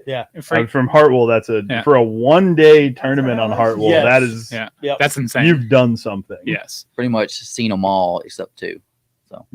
Dane Hunter, you know, because if you know that Spot Choker is the best hunter spin on the market, hands down, and you should be fishing with them.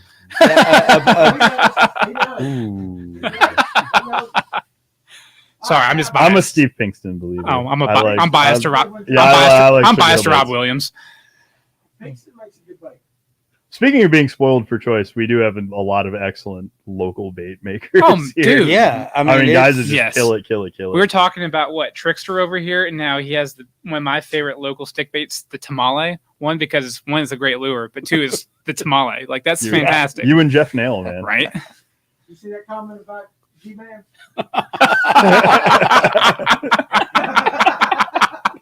Yeah, cheap tricks. Is Rocks and cheap trick. That's There we right. go. Can you do Mighty Wings for us? I can't. Sorry. Can you sing? Oh, Not really. Don't In tell the him you can bathroom sing. and in the bedroom. Oh, That's there you TMI. go. That's Shots TMI. fired. That's TMI. Shots fired. There you go. Must be the Crocs. I mean, Fishing with farmers. you think that's disagree TMI about what? by our standards? That was literally nothing. That was nothing. No, that was nothing. Yeah. Yeah. The That's nothing- still on the PG-13 side. Yeah, the That was nothing, PG at nothing best. burgers. Yeah. Oh, see, Rob knows. Preach it, brother. Let's go. Well, he makes them. There is Exactly. No, he makes a great bait. He's He a does. great guy. Quality baits. No, I want that's- you to want me. All right, G-Man, go. No, One time. no. I'm gonna save it for my wife. I'm gonna save it for my wife. Well, she knows it. Just He saves it for- I want you to want me. Come on, keep going, Dan. I want you to want me. I want you to want me. I need Do it. you. I'm gonna come home and do it. All right. Pun intended. This is classic. Do it one more time.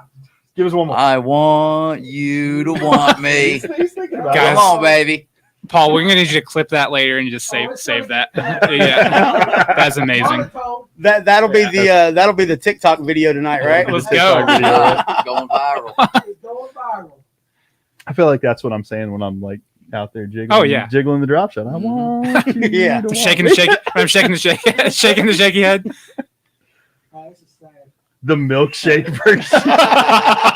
All right. Whoa. We just crossed into the rated R version of the show.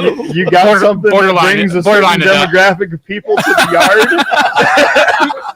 Second, I'm not taking the camera off. It's the milkshake version. You should have. Ryan, you should have come. Well, That'd been I have sweet. on clothes, so I can't. Oh, Like I said, rated R version. Rated X version. Yeah. That's for Fish North Georgia after dark. Hours. After dark. Oh my lord. Fishing with Farmer. Pulse fish makes the best underspin. No bias, he swears. You see that? I heard that they make the best scrounger, and I believe that. I believe the scrounger. I Which believe we do now that. have upstairs. Do we finally have pulse fish? Was up that a there? shameless plug? I Is will that a be leaving shameless with pulse plug for fish Fish North Georgia? I like it. I don't know. We were talking about fishing. I know. Let's talk about our favorite lakes. What's y'all's favorite lakes or lake or bodies of water to fish? Sorry for rivers, guys. Ooh. Start with you, George. Let's go, George. Lower Etowah. Lower Etowah. That's me. That's my baby. favorite river for sure. Yep. Yeah. Paulie? I currently have a infatuation with the Flint, where I Yeah. think we may be having a love affair. Where them shoalies Yeah, come out and play. we may be having a love affair. So far of a drive. It G-Man. is, right? Hey, you let me know if you ever need Upper Etowah. if you ever need somebody to go Nice. down with you and Make that shuttle around. Let's go, Absolutely. baby. Mine's Latham. Like I love Latham so much, and I think it's such a great fishery. Danny. He There's picked no fish Yeah. in Latham. I just want Latham's my summer side piece. to be fair though, like if the folks that manage Latham and help like make what happens happen over there watch, like I personally I just greatly appreciate all the effort that goes into Latham because they've made it in the past few years into a fantastic fishery if you know what you're doing out there. And that's the key. You got to know what you're doing out there. And it takes a lot of time getting out there and fishing it and just kind of understanding how Latham works as a body of water. But there are some great fish to be had out there. Yeah, no, it's Latham's a good lake, I think, and you kind of hit it on the head. Yeah. The great thing about Latham is that Mark and his guys actually are putting forth the effort to at least try and manage it and Yeah. keep it from being another Hickory kind of log. North Georgia. Well, no, just another North Georgia reservoir lake Yeah. that goes like a house on fire for 6 or 7 years and then Mhm. stunts out. Yep. Yeah. You can go in there and see some of the fish that once it first opened and the Yeah. following years, Yeah. they're just lunkers that Yeah. people Yeah, have caught I mean, up my with. biggest spotted bass and biggest largemouth come out of Latham now, personally. So it's like, Yeah. there's some good fish growing in there.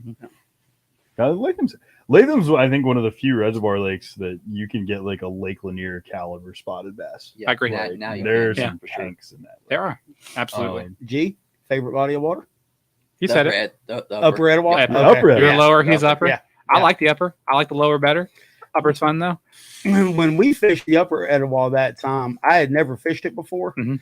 And it was completely different for me on the fact that, the upper Etowah is pushing the same amount of water as the lower Etowah, but it's about less than half the size. Mhm. So the current is moving so much, it's cooking going down through there, It is. which is something I wasn't expecting when I hit it. And I was like, okay, Yeah. all right. But to hit the lower Etowah, a little bit more shallow and so much more spread out, it's a slower. You can go down the lower Etowah and you might be able to hit one spot 2 or 3 times with the cast before you get past it. Yeah. On the upper, it's one and done. Yeah. See it, hit it. Yeah, it's one. That's where your accuracy Yeah. comes So in. I That's was- my 360 drive. I Yeah. guess. Oh, Turn that yeah. thing around. I was driving to Rocky Mountain a few weeks ago, and I decided to not fish there because I passed over a bridge that had a boat ramp and it was Lustanala, I think. Mhm. And I fished Yeah. there, and I was actually really surprised by how enjoyable just Dug fishing it? that small stretch was. Like, Yeah. that's a cool little river. Like, I mean, I think it's a small offshoot of like the Coosa or whatever. Yeah. But Well, like, it comes in and forms where the Etowah, Yeah. the Etowah and the Oostanala meet, yeah, form the Coosa right there in downtown Yeah. Rome. Okay. that's a fun Yeah. place. That's a fun place to fish. Like, Yeah, like you can sit right there at that bridge in Rome, and you're right at the corner of all 3 Yeah. rivers right there. Which- So intersecting bodies of water, creeks, rivers, etc. A great place to fish, just Yeah. in general. So, yeah. and you can tell because the bank right there is wore out with people Allatoona. foot traffic Yeah, right there. right, Oh. What was the answer? Dane, to answer your question, I'm assuming it's Allatoona. Yeah, it's Allatoona. Yeah, It's the lake. Lake It's the Allatoona. dam for sure. The dam. So, So, like- upper is anything past Knox. Yes. Feels. Oh and yeah. lower is anything. I always below say dam. Fields Landing personally, but Feels Landing to Knox kind of. yeah. It's all right. Yeah. But like, I think the closest ramp to launch on the lower Etowah is Leeds Mounds Park. Like, it's like the legit, like it's still kind of a sketchy ramp, but it's like the first legit ramp and like the first legit like, boat ramp. Riverside. Any good river ramp by nature It's sketchy. is somewhat sketchy. Yeah. No, there's a ramp. There's a ramp right Oh, below there's one at Alatoona there's one at Dam. Riverside? Yeah, Okay. Riverside, right Didn't know there. there was one there. And There's one at NU Harley, like proper, like if I Yeah. remember correctly. Yeah, no, Riverside right there. That's one of my favorite stretches Okay. because it stays clean. Nice. It can rain and it does not matter. Nice. Yeah. Once Get you muddy get up. below Pumpkin Vine that feeds into the Etowah right there, Mhm. Pumpkin Vine is a mud-based creek. It's a clay-based.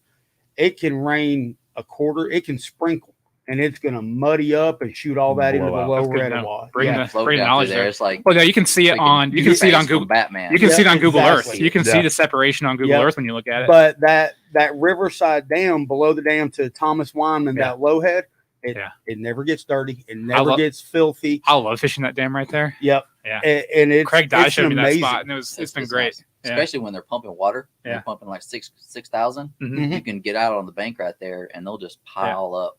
Yeah. You So can catch one of my fishing buddies, John Roberts, he's big into archaeology, and so like he's fascinated with the lower Etowah, especially just because of the Native American history on the lower Yeah. Etowah specifically. So if you're into archaeology as well and you like fishing, the lower Etowah is like a dream for Indian artifacts and finding some really cool stuff there while you're fishing. And you can get out because they release, especially during March, April, May. Right, that's fantastic. That's awfully classy for us, Ryan. That's awfully classy for That Ryan. sounds like something already got written. Yeah. It'll be our version of a river runs through it. But when they're releasing during March, April, and May, they release so much out of Alatoona to try to keep before it fills up during the spring rains and everything. You can actually go out and pull your kayak and just walk down the mud banks on the Etowah, and you can find all kinds of artifacts Oh on yeah, the side it's that so cool. have washed off the bank as the water gets up and then Yeah. it comes down. Yeah. Yeah. It's so cool. So man, y'all all on the Etowah. I'm gonna have to get out there. Yeah, dude. Fish that more. I mean, the Chattahoochie's fun Bring- too. Like the Bring hooch. it over to the no, the house. hooch not- is a hooch. Let's not overlook the hooch because the hooch is a lot of fun. I mean, I love fishing Yeah. Morgan Falls. I like fishing Bull Sluice I've Lake. never like, been down there either. You Like can- I've done Bull yeah. Sluice a couple times, and it's Oh, a really interesting. fish Pro to me. move is never on the weekends, always during the middle of Oh, the week, for sure, first for thing in sure, the morning, sure. because parking fills up so fast. The walk Azalea down is to is just wild. the walk down to the ramp sucks. Like, I mean, but it's worth it, especially when you get on a good bite there. Like, Where the so water good. buddies. Where the water? I love it. That is That would fantastic. fit. That would fit South Georgia about right. right? Yeah. Where the water buddies, as our river flows. So for me, the hooch tailwater is really close below Buford. I trout fish a lot. Yeah. That fishery gets. Slammed. Yeah, Dane, that's right there. Right there at There are Riverside where aspects I'm of that talking about. fishery that one could enjoy. Yeah. That's maybe a little too juicy, but Okay. Okay. but especially like further north than you would think, you start to run into some fairly quality bass. Mhm. And then obviously it's legendary for the brown trout Legendary. occasionally. Oh, below the dam? Yeah. On the hooch? Yeah. I did not know that the trout come up that far. I was doing a job over there a couple years ago, and it was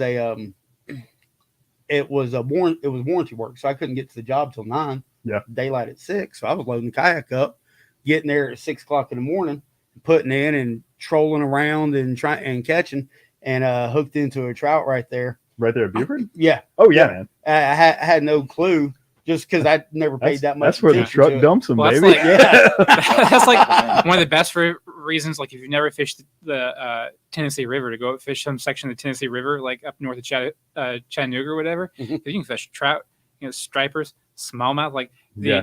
Tennessee I mean, River. that whole system. The is just Tennessee on River fire system right is now. like one on fire right now. Two, you can catch so many different species of fish as bycatch while you're targeting something else. Yeah. It's insane. Yeah. I was watching some video of Christian Fisher, and she caught a striper, a smallie, a brown trout, largemouth, and spot, like all on the same trip. And I'm just like, my mind is being blown while I'm watching that. It's insane. Yeah, Jeremiah, it does. Christine Fisher's got game. Right? For real.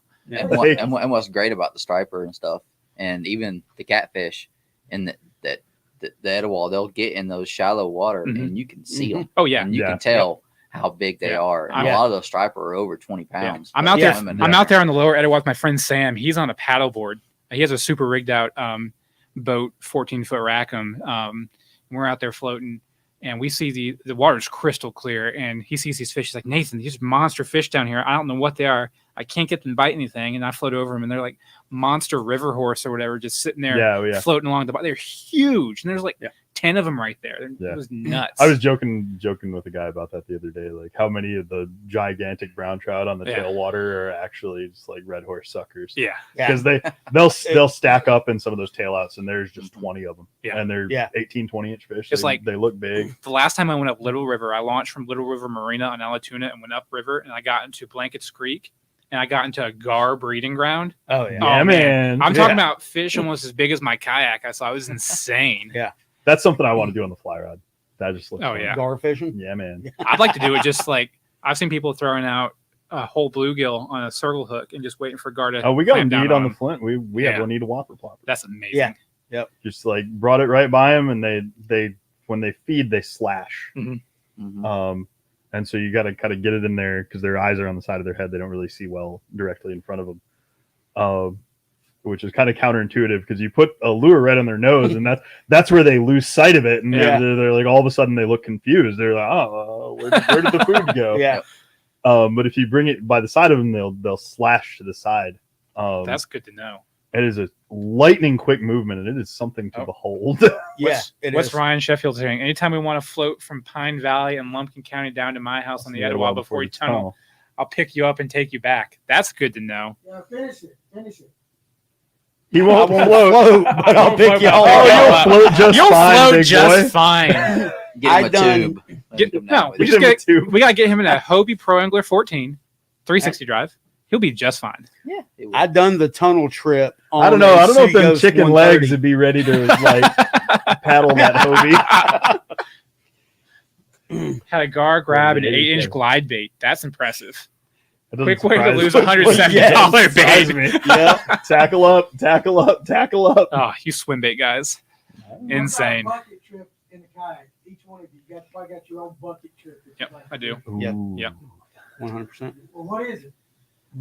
Well, I guess I would actually want to go catch some big smallmouth on the Broad River in South Carolina. I had the opportunity and never went, and I would like to go. You're kicking yourself. Yeah. Nice. Okay. Mine would be going fish the Menominee River. Yeah, for sure. Yeah, up in northern Wisconsin, it'd have to be the Menominee. Go ahead, George. Los Buzos in I gotta Panama, Marlin. 100%. Oh, that's a viral video. That's a viral video going around. The most viral video on the internet right now. I've got a coworker of mine. He actually grew up in Panama, and he knows that area. He knows those people. He told me, anytime you want to go, let me know. You know, I can not only he can give me a bunch of stuff to do around that area. You know, all that good stuff. That is quickly. Steph told me the other day. She said, you know, if they did an X-ray of your brain, it would be a bunch of bass swimming around in there and one blue marlin right there. I'm like, yeah, that's it. Absolutely. You got to cross that marlin off the list, baby. Yep. Man, for a kayak trip? Yeah. I think I'd like to do South Florida, kind of no motor zone in the glades. Gators, baby. So legit. There's crocodiles down there too. Like they got both. Yeah, the saltwater crocs have made their way up. Yeah, as a kid, I grew up in North Michigan. As a teenager, I grew up in South Florida. Me and my dad would go snook fishing and stuff. But I think, as Outdoor Channel, I think it's Saltwater Experience. They did a couple kayak episodes. They're back in like no motor zone in Everglades National Park, where they're catching redfish and snook and like little Goliath grouper like babies out of those mangroves and whatnot. And it looks so cool. It is cool. Yeah. It's super cool. And I think the thing about that is like that space is true kayak only water. Yeah. Like where there is just truly there is no better way to go access that area than the plastic boat. Yeah. Like, and I guess for me, when I consider a bucket list trip, like I want to go get the best of it on that trip. Like I'd hate to say I don't want to take the kayak disadvantage with me to the Amazon or somewhere wild, you know. But I would like to go somewhere where that kayak really has a chance just to shine 1,000%, you know. No, I totally get that. And it's like South Florida is like you got all those little nothing like Yeah.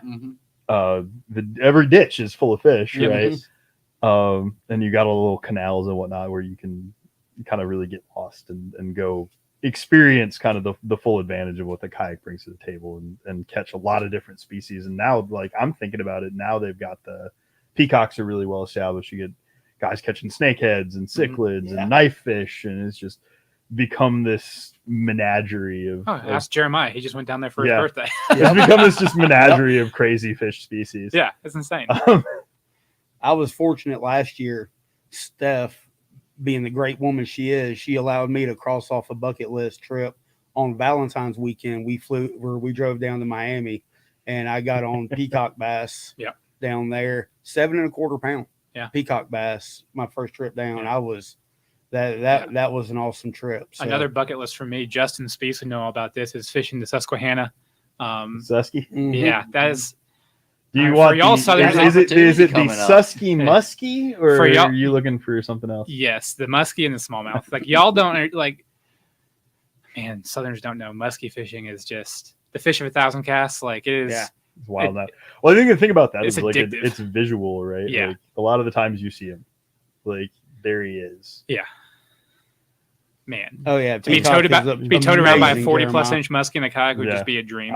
Hey man, you Right? get tied into a striper, see what that's about. Oh, I've done it. Yep. Been Like, there. That was Yeah. I think when I was really in on kayak fishing, like officially, because I and we'll ask this for the group.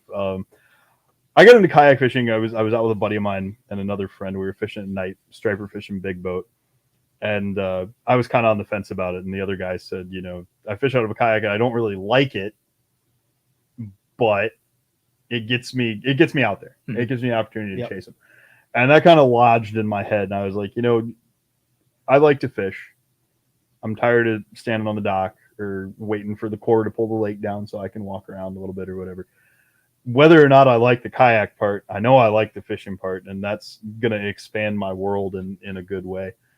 And I think the first winter I had the boat, and a lot of what I did was I pulled bait for stripers, and I just put out flat lines, and you could see where they were softballing or whatever, and kind of pick an area, and you can just plow the field until you ran into them.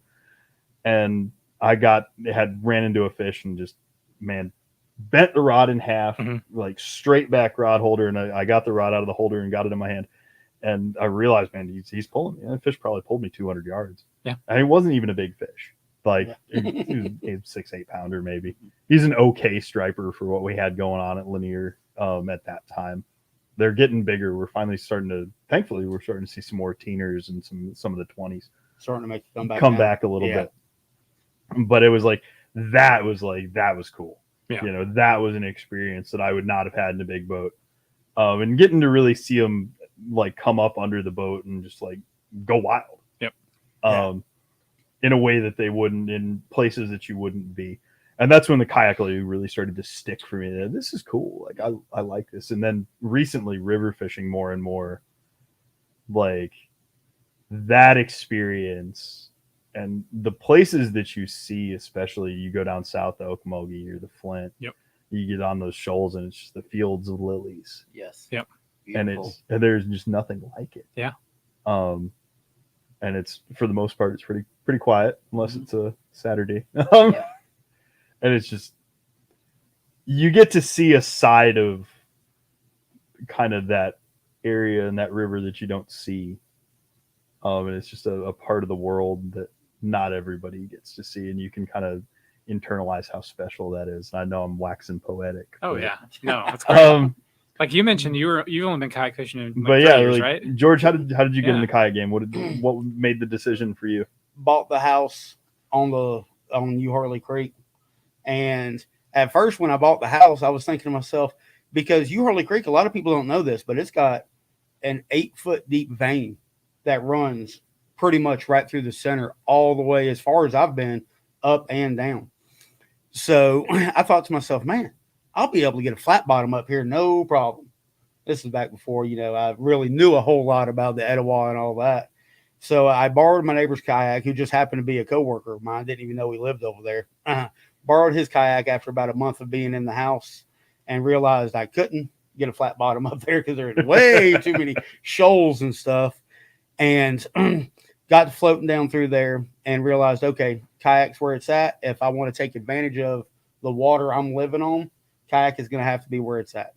So I'd been using like it was a Jackson, but it was a sit-in kind. And I'm sorry, I'm a big boy. Those things do not work. After about an hour, my butt's killing me. So I found a good sit on top kayak and started floating down it. And I hooked into, I was just barely fishing, just barely, really didn't even know. Had bought a couple of Bitsy bug jigs, Nothing wrong with Go. it. So good. So good.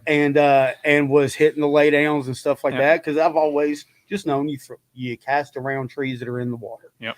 So, and I hooked into a good spotted bass and it took me for a ride. And ever since then, it was on. Yep. Oh, it was so on. For me, like Not the bug. Dedicated. I've been fishing since I was a little kid. Like my dad would take us fishing. My granddad would take us fishing. Like I owe my love for being outside and being fishing and hunting, stuff like that, for my granddad and my dad. And it wasn't really until a few years ago I was like pond hopping and stuff in all the neighborhood ponds around in like Canton and whatnot. And my friend Sam, who was on here, shout out to Sam Cornett. Ryan, that's my retirement plan. Sam's like, hey, you can borrow my kayak. He had like a Tarpon 120, a Wilderness Systems Tarpon 120, and so I borrowed it one day. And I went to Mountain Park, which is like a small town between Roswell and Woodstock, and they have 2 lakes. And I put in one of those lakes, and I fished there all day, and I caught a giant shell cracker on a Ned rig, and I caught a 3.5 pound largemouth. And I was like, man, this is awesome. Like, it's getting me to so many spots that I couldn't get to, just bank fishing so much. And so I went and bought a native manta ray XT12, and then we had a Vibe Sea Ghost 130. And I was just starting to use those to fish, for me and my wife. And we started going around fishing with those, and just like Paul was saying, all the different places you can get to that just aren't accessible, A, to regular boats, and B, to being on the bank, and just all the different things you get to see. Like, that's one reason I fall in love with fishing on rivers, is just like you get to see so much cool stuff. The wildlife that doesn't even know you're there. You're just floating along. Deer come right up to the edge of the creek. Next thing you know, you're right in front of them. They look up and they're like, oh, wait a second.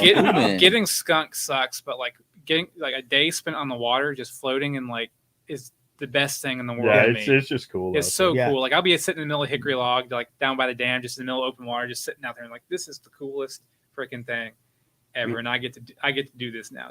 That's why I love it. Absolutely. Yeah. G-Man? I think I started in 2015 with a sit inside America 11. I had a bass boat that I converted to all electric. Nice. And when I got off work, I was like, I don't want to take off this freaking boat. Because we lived on Knoxbridge Highway, right at basically the entrance to Fields Landing, where that store is. We lived there, and I would take it out after work down to Knoxbridge and go up. And it was so much fun, especially when they were raising the water. If you look up the river, you got those willow trees. And when the water starts to get about a foot on those willow trees on the right side up there, they'll move up in there and spawn big, largemouth 3 to 5 pounders. And I'd get in that little sit inside, and I'd go up through there. Took no effort, no money, nothing. Yep, and absolutely. Yeah, I was hooked. Plastic boat run all day on a chicken biscuit. That's right. Right. Yes, it will. Yep. It's the only fuel you need as a Bojangles run. Trail mix. Right? Yeah, right. Yep. Derek Lawrence asking us, what type of kayak does everybody have? Let's go. Hobie PA 14360. I have a Bonafide SS 127 with a Motor Guide XI3 kayak edition on the front. Vibe Shearwater 125 with Motor Guide XI3 on the front.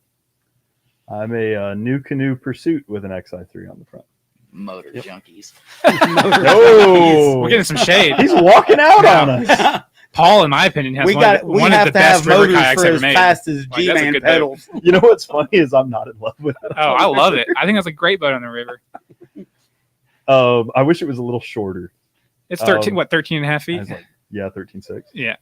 I wish it was just a little shorter. I think up here it's not as big of a deal because more of the rivers up here are kind of one line rivers. You don't have a lot of decisions to make, and you're not kind of jumping around as much. Down south, I wasn't as in love with it. It's a great boat. I bought it as an open water boat. Yeah. To be honest, I got the motor to fish Lanier because Lanier is home. Yep. And when I finally got it on Bear Creek and then on Hard Labor, and I kicked that XI3 into high, and I'm like, oh, okay, well, we're going to go all the way back here. And I didn't have to paddle it all. It was amazing. Yeah. Do we have graphs on our kayaks? The answer Yes, for me absolutely. is absolutely yes. I have a Lowrance HGS Live 7, so I can get side scan, and I can, if I felt so inclined in the future to put a live scope on it, I can do it. Well, it's the Rance's live scope? Yeah. The graph is nice in certain situations. I think you use them a little bit differently on a kayak in a lot of different ways. Yeah. For me, I use it differently on a kayak than I would on a bass boat. And don't know about sometimes that. sometimes I just turn it off completely because sometimes I feel like I can personally catch fish better with it Just, off. like, gut it out. Yeah. I run a Garmin 93 SV, so I can add live scope later on if I want to. Yep. But like I said, I'm a bank fisherman. I beat the banks up most of the time. I am looking at mine just to see depth and water temperature. This time of year is a big player for me to finding the thermocline too. Like Yeah. it'll become visible on the graph here shortly, and that's super helpful. You got electronics? Yeah, G-Man don't know the question. Yeah. Are you in electronics? I can see. I mean, you dipped on us when we all had motors. So, Yeah. I mean, are you going to leave again when we talk electronics? I got one of the original Lowrance Hook 7s. Okay. Not the Reveal, the 7. So all I have is 2D sonar. I have downscan, which sucks on that unit, and I have GPS. And that's it. I feel you. I'm a G2 Humminbird Helix 7 DI GPS 2D. I'll be honest, 2D and GPS. Like, GPS might be the biggest thing. GPS is huge. Yeah. GPS is I think any boat guys would say this too. GPS is the biggest thing because like you can triangulate and you can have a good eye and you can be close to where you think you used to be, but I don't think you realize, especially in the kayak, like how much you can drift in how short of a time. Oh, yeah. Like Drift is how huge, quick. man. how quick, Yeah. like all of a sudden you're 20, 30, 40 feet off the mark, Yeah. and you Even don't with feel spot, like you've even with moved it spot off. lock, like we have the Yeah. XI3 as a spot lock. You can drift so bad, like, Especially if you've got a bite. Yeah. Or if you have gotten a bite in an area and you try to focus on that area, you stop paying attention to what you're doing, so you're casting.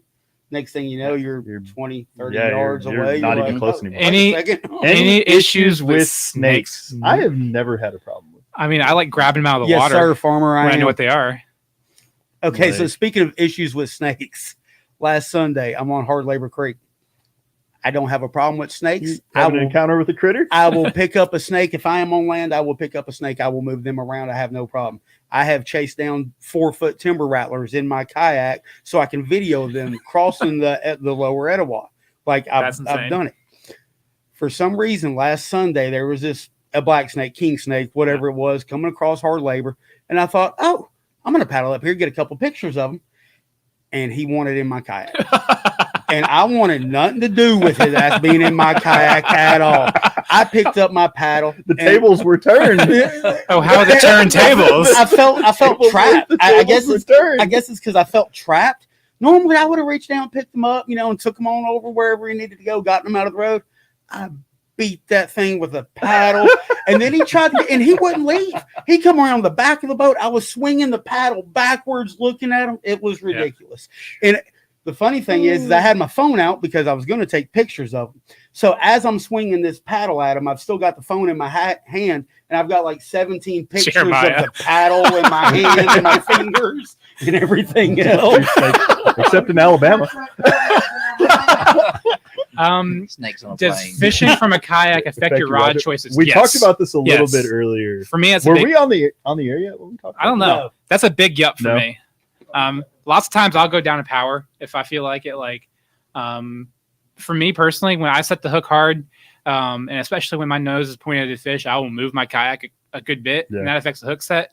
And so I counter react that a lot by either making sure I get my kayak parallel to my hook set, and also having a softer rod. A lot of time, that softer rod will help pin the fish better, especially when you have to hold your rod up to get the fish. Like a lot of times, that's where a kayaker will lose a fish right there by the boat where you're trying to net it and stuff. And so, like, I feel like a softer rod, either in action or in power, helps a lot. I think we talked about that earlier when we were talking about hook sets. I like a rod that's got a little more tip. Like I still want it to have enough ass to like lay the wood when it's time to set the hook, but like when he gets close, fast to lay the wood. Yeah, okay. it's like. Well, That's another comment we shouldn't touch. But on you this can't. podcast. Or should we?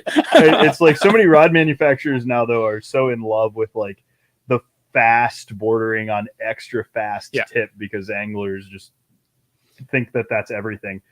That when you get that fish close and it's time to go for the net, like the rod unloads. Yep. And with a jig or with a lot of, or even like treble hook baits, a lot of the times that rod unloads and like you're in trouble, especially when you've got him close and he's more likely to thrash or jump or just like get you in a bad situation. So I like a rod with more tip. I heard somebody say one time that they keep their net behind them on the kayak. That way, when they are bringing the fish in, they're leaning back on the rod to grab the net and bring it forward. Whereas if you've got it in front of you, you're leaning forward and you're tipping that rod. The other thing I found is helpful for me personally, and Craig Dye gave me kind of this hint a while ago, is I use a little bit faster reel for some techniques. Like cranking, I use a little bit faster reel. Yeah. And so, getting that fish in faster and being able to counteract your drift and some of the other issues you have to deal with in a kayak, faster.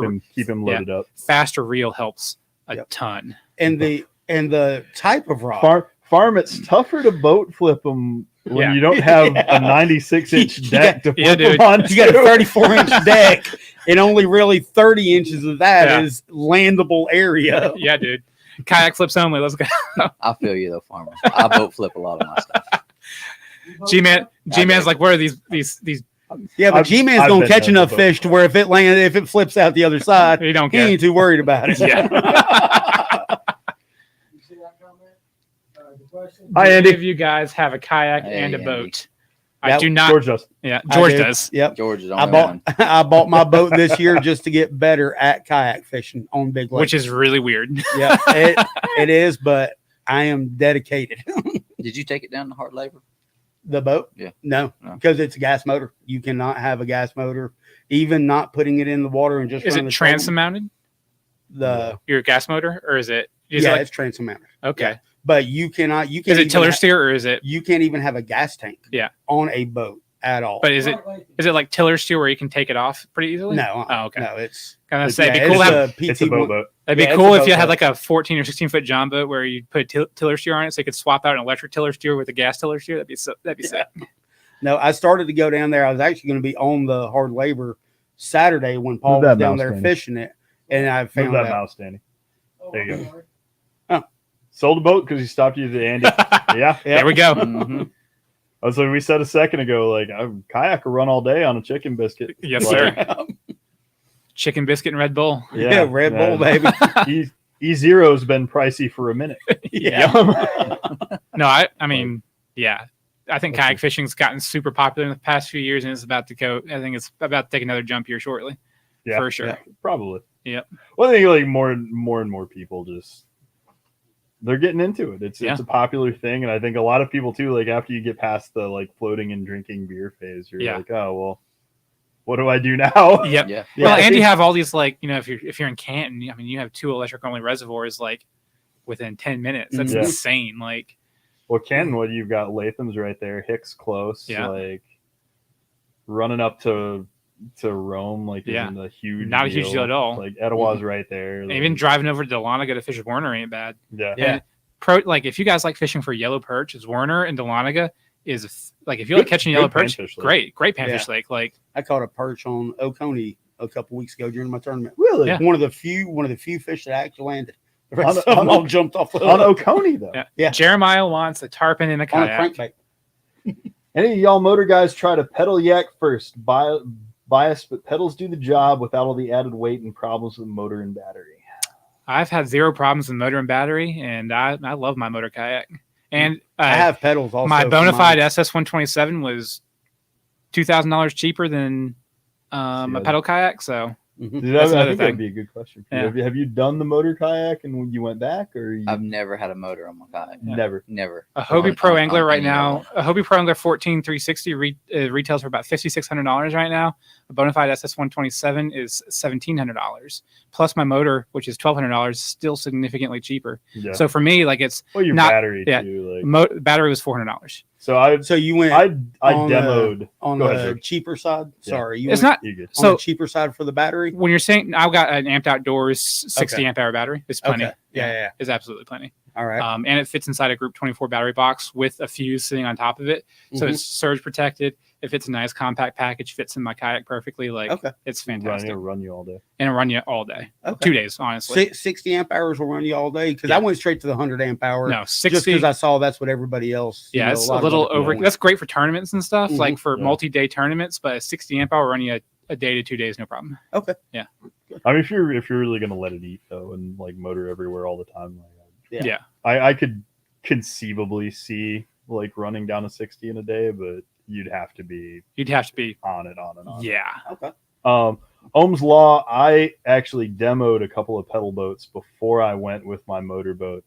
The decider for me is I like to fly fish a little bit, and just having the pedal drive and the pedal stalks in the cockpit, I needed the open cockpit Yeah. to really make that work, because like fly line on the outbound Yeah. gets on everything you can imagine, and you will find several things that you haven't imagined But that you- it will hang up on. Yeah, Yeah. even but if It's you look just a like mess. locally, if you look at some of the predominant Hobie fishermen like Billy Slayton and Josh Little, Josh Josh Little, Little put an NK 180 on the back of his Yep. pretty soon after he got it, and like Yeah. I know he loves that 360 pedal drive, but I mean having a motor to get you around places fast like that NK pushes Yeah. a boat pretty fast, faster than you can Is pedal. that Torpedo? No, the NK is No, Newport he's at vessels. Newport. Is that Yeah. Newport? Yeah, that's a little bit different because so the NK is cool because like you can put your own battery on it. It's a 24-volt system, and you have to go buy your own battery, which is good for some people. Torpedo has their proprietary battery system. Yes. Like a Bixby almost. Yeah. Bixby has the same. I've wanted one too. Almost Andy, wanted a more than motor. a few times.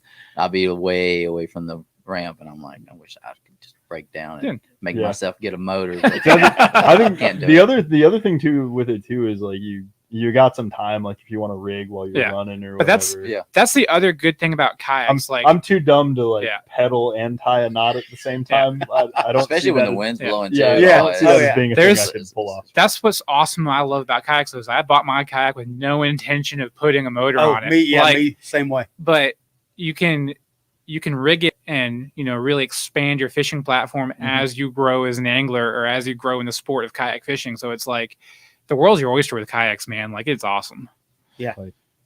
We talked about that upstairs earlier. We were looking at Dane. Here it comes. We were looking at the kayak that Dugout donated for the 5 Bigs for Beasley tournament. Which, if you didn't hear last night, they upgraded it, and we'll drop the full specs on Fish North Georgia group and on Instagram later, either tomorrow probably.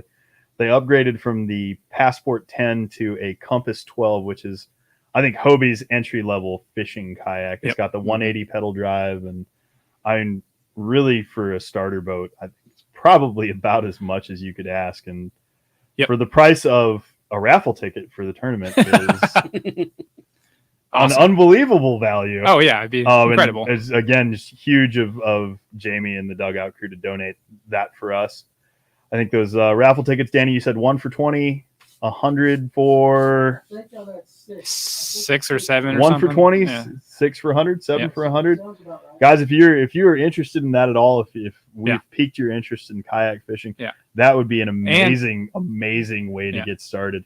And if you if could you're- call Nathan here if you're and not, have him rig it for you, because he was ready to start rigging that boat. oh man, I mean, while we was looking at I it. already have ideas for it. So like, if you guys like are really like, if you don't have a kayak or more, or if you're interested about it, we have the Dugout.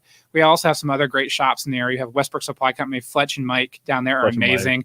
We have Pneumatic Flow Outfitters in Canton, which is like, Vibe Shop yeah, will rig that's where I'm for at. you. You got Yeah. Vibe down in Kennesaw. You got Cedar Creek down in Dallas. There are some amazing kayak outfitters in the area. So find your closest one, talk to them, demo some kayaks, test them out, get in a Yeah. friend's kayak. That's how I got into it, was because of a friend. So like hit your friends up and see if it's something you'd be interested in, because it is so much Yeah. fun. Get with me, big boy. Yeah. I'll put you in my old Seaghost. So it'll be Andy, fine you're- for There you. you go. Andy, you're absolutely right. Yeah, Spot lock is So- where it's at. So Andy Middleton, spot lock on a kayak would be huge. It is huge. I guess I am the only one that feels like spot lock on a kayak would cause me to go swimming. No, I love it, man. That I would It's like, fantastic. I would drift off the spot, and spot lock would be like, we need to be over here Full now, throttle. and make that full throttle move, and And- I would just go out the back And side it of the boat. does when I've got mine on spot lock, I am in a seated position. Yeah. I do not stand up if I've got it on So it'll spotlight. ambush you. Oh, you darn right. It can. I found a way to mitigate that. Is I put the Lowrance 0.1 GPS puck on my kayak, and it's helped a ton with that. Really? Yeah. So I just changed I changed to a better GPS antenna. It's so much better. There you go. Farmer with the unicorn floaty. I'd put Farmer in the unicorn floaty. Go. He probably Is he going to outfished all wear a of us. Speedo while he does it? Because I feel like that's a requirement as well. Now- Guys, can we have a unicorn float fishing contest? That's what I was about to Let's say. do That'd it. be fun. Now I feel like that's Let's another go.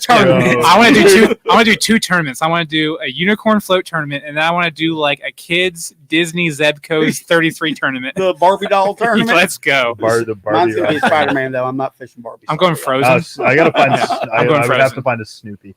Snoopy. You know, one of the biggest crappie I ever caught. I was probably 13, 14 years old back in that little cove on Lake Lanier. My brother was fishing with me, and he set his rod down. I was like, "Hey, you need to pay attention to it." And about that time, that thing started to take off, and it was at least a 2.5 pound crappie I pulled out on that little Snoopy rod. Snoopy. Yeah, man. Yep. Mini live scope, Jeremiah. Mini live scope for kayaks would be cool. I believe I saw someone in Kayak Bass Nation on Facebook today say, "quote If you ain't scoping, you're hoping." Yeah. There's that. I've been beat by Kai Wong and so many other people. It's using regular live It's scope insane. on plenty Oh my of kayaks goodness. these days. It's regular live scope. The big thing I think that I see coming. Oh, here we go. Let's final topic probably for the night.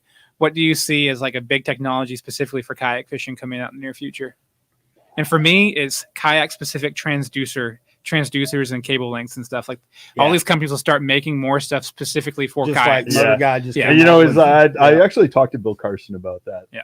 Several years ago now, I think right after I got my bird and had to like roll up 15 feet of transducer cable, I was like, is Humminbird ever going to put out a transducer that's got, I don't know, like a 6-foot cable? Right. Like Yeah. not That'd be nice. It would be and not so have nice. to and not have to store and all I that bet cable. Lowrance does it first because of their relationship with Motor Guide. Like, See, that was the thing I was thinking about the other day, and I think that would be the thing that I would expect to see next is that something like the iPilot link Mhm. and having the network between the trolling motor and the electronics package, so that you would Yeah. have the fully integrated, well, with the kayak. again, the fully not to integrated kayak. not to Well, shamelessly because- not to but- shamelessly plug Lowrance and But it- Motor it's- Guide. You have the gateway which you can connect the two, which yeah, it's, I've done, and it's awesome. because it's like they've already got that in Big Boat, Yeah. and I The think One as Boat soon as- network is it's dope. like as soon as they perceive that Yeah. there's enough like market interest there, you better believe Well, it's coming. I mean, yeah. if you're I would love to Yeah. tell my boat, If you're humming- hey, go here. Yeah. if you're Humminbird, I mean, you like Humminbird, you might as well commit yourself to getting an Old Town Autopilot because it comes with the built-in Minn Kota, and then you could definitely is that a one link it. networkable Minn Kota? I believe you can add the thing to do it. Yeah. Just what Andy said. So yeah, just what Andy said. Because Johnson Outdoors owns, Minn Kota owns, That's true. Old Town owns Humminbird. So yeah, absolutely. Because if you watch Tactical Bassin on YouTube, like Mhm. Yeah. they all have that, and it's Yeah. legit. Yeah, I think what's his name? Casey Reed has his autopilot set to where he can follow the contour lines in his kayak. So Yeah. there is a way to link it. That's Yeah. dope. You link that But- with, I'm sure you link that with Yeah. Lake Master. And Yeah. your- Yeah.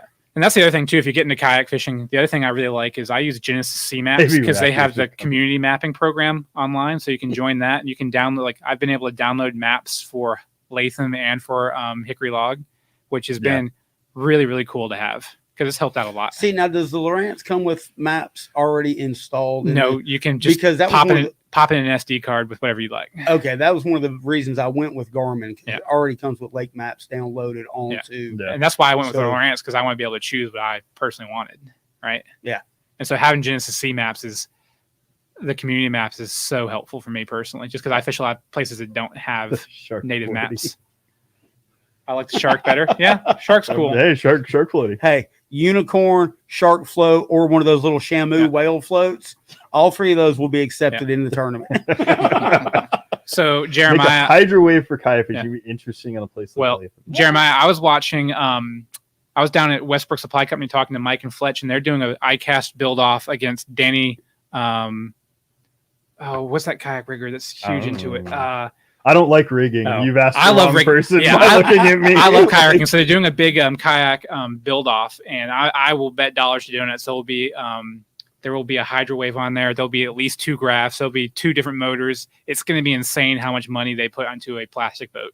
It's Well, gonna how be about awesome. the one that Nick built for The $22,000 one? for the classic? Yeah, beautiful. It was amazing. I mean, that was one of the prettiest kayaks I've ever Mhm. seen. Yes. I never knew. Also slightly obscene. Just Yeah, yeah. but wonderful. Yes. God.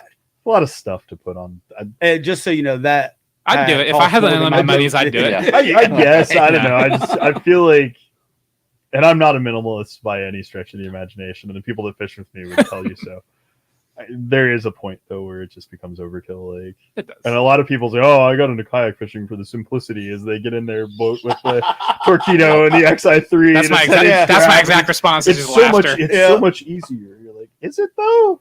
Yeah, no, not really. Yeah, Mhm. and it's, again, like With something Yeah. like that, you're hauling it on a trailer. Yep. You're backing it into the water. I mean, it's a boat. My at that kayak point. is specifically where it's at because I don't have room for a bass boat. I don't have room for a big John boat. I have room for a kayak on a trailer, and I'll make that thing as much Good of luck, a bass Mike. boat. I want to make that thing as much of a bass boat as possible. I will see you in the morning, So- Mike.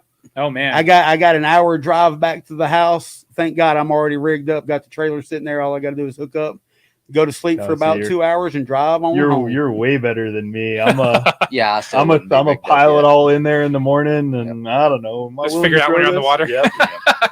Well, I was actually starting to get rigged up when Danny came on last night, and I saw the internet was back, and he did his little 20-minute, episode or so. Yeah. The internet was back, dude. Yeah. Popped in last night late. We had to chase it down. Yeah. Windstream baby. Windstream, yeah, you Had gotta to go. catch the internet up here. Yeah. Sitting outside by the road with the net. Yeah. Put it back in its little. Pumping in sunshine right Yeah, beside the slot machine for the Hey, you sunshine. put the internet back in its little hamster wheel up here, and it gets to Right. running, and Yeah. you got. It just some- takes a little while for it to get got back some out to bandwidth. everybody else. Yep. So. All right, Danny, have we done enough? We given you enough? Hey, it's all Yeah. up to y'all guys. Let's reiterate the kayak tournament one more time. Okay. All right, Eric. Take us there. Eric Beasley Memorial Kayak Tournament, June 20th through July 3rd. You can fish as much as you want from that period of time. You can sign up on the Tourney X app, download that on your smartphone because you're going to need it. Check it out on Facebook. Just search the Eric Beasley Memorial Kayak Tournament. All the info is on there. If you have any questions, message me or Paul. We'll be glad to help you. We have We're a here to help. ton of raffle prizes. Facebook, Instagram, reach out to Danny. Yeah. People will get you in touch with us, and we will take you every step of the way. How to download the app, how to register, how to measure fish. Yeah. I mean, even to the point where if you want someone to fish with for the tournament, call me. I will come fish with you. Like, absolutely. Like, Yeah. And if you don't have a kayak, I've got 6 kayaks.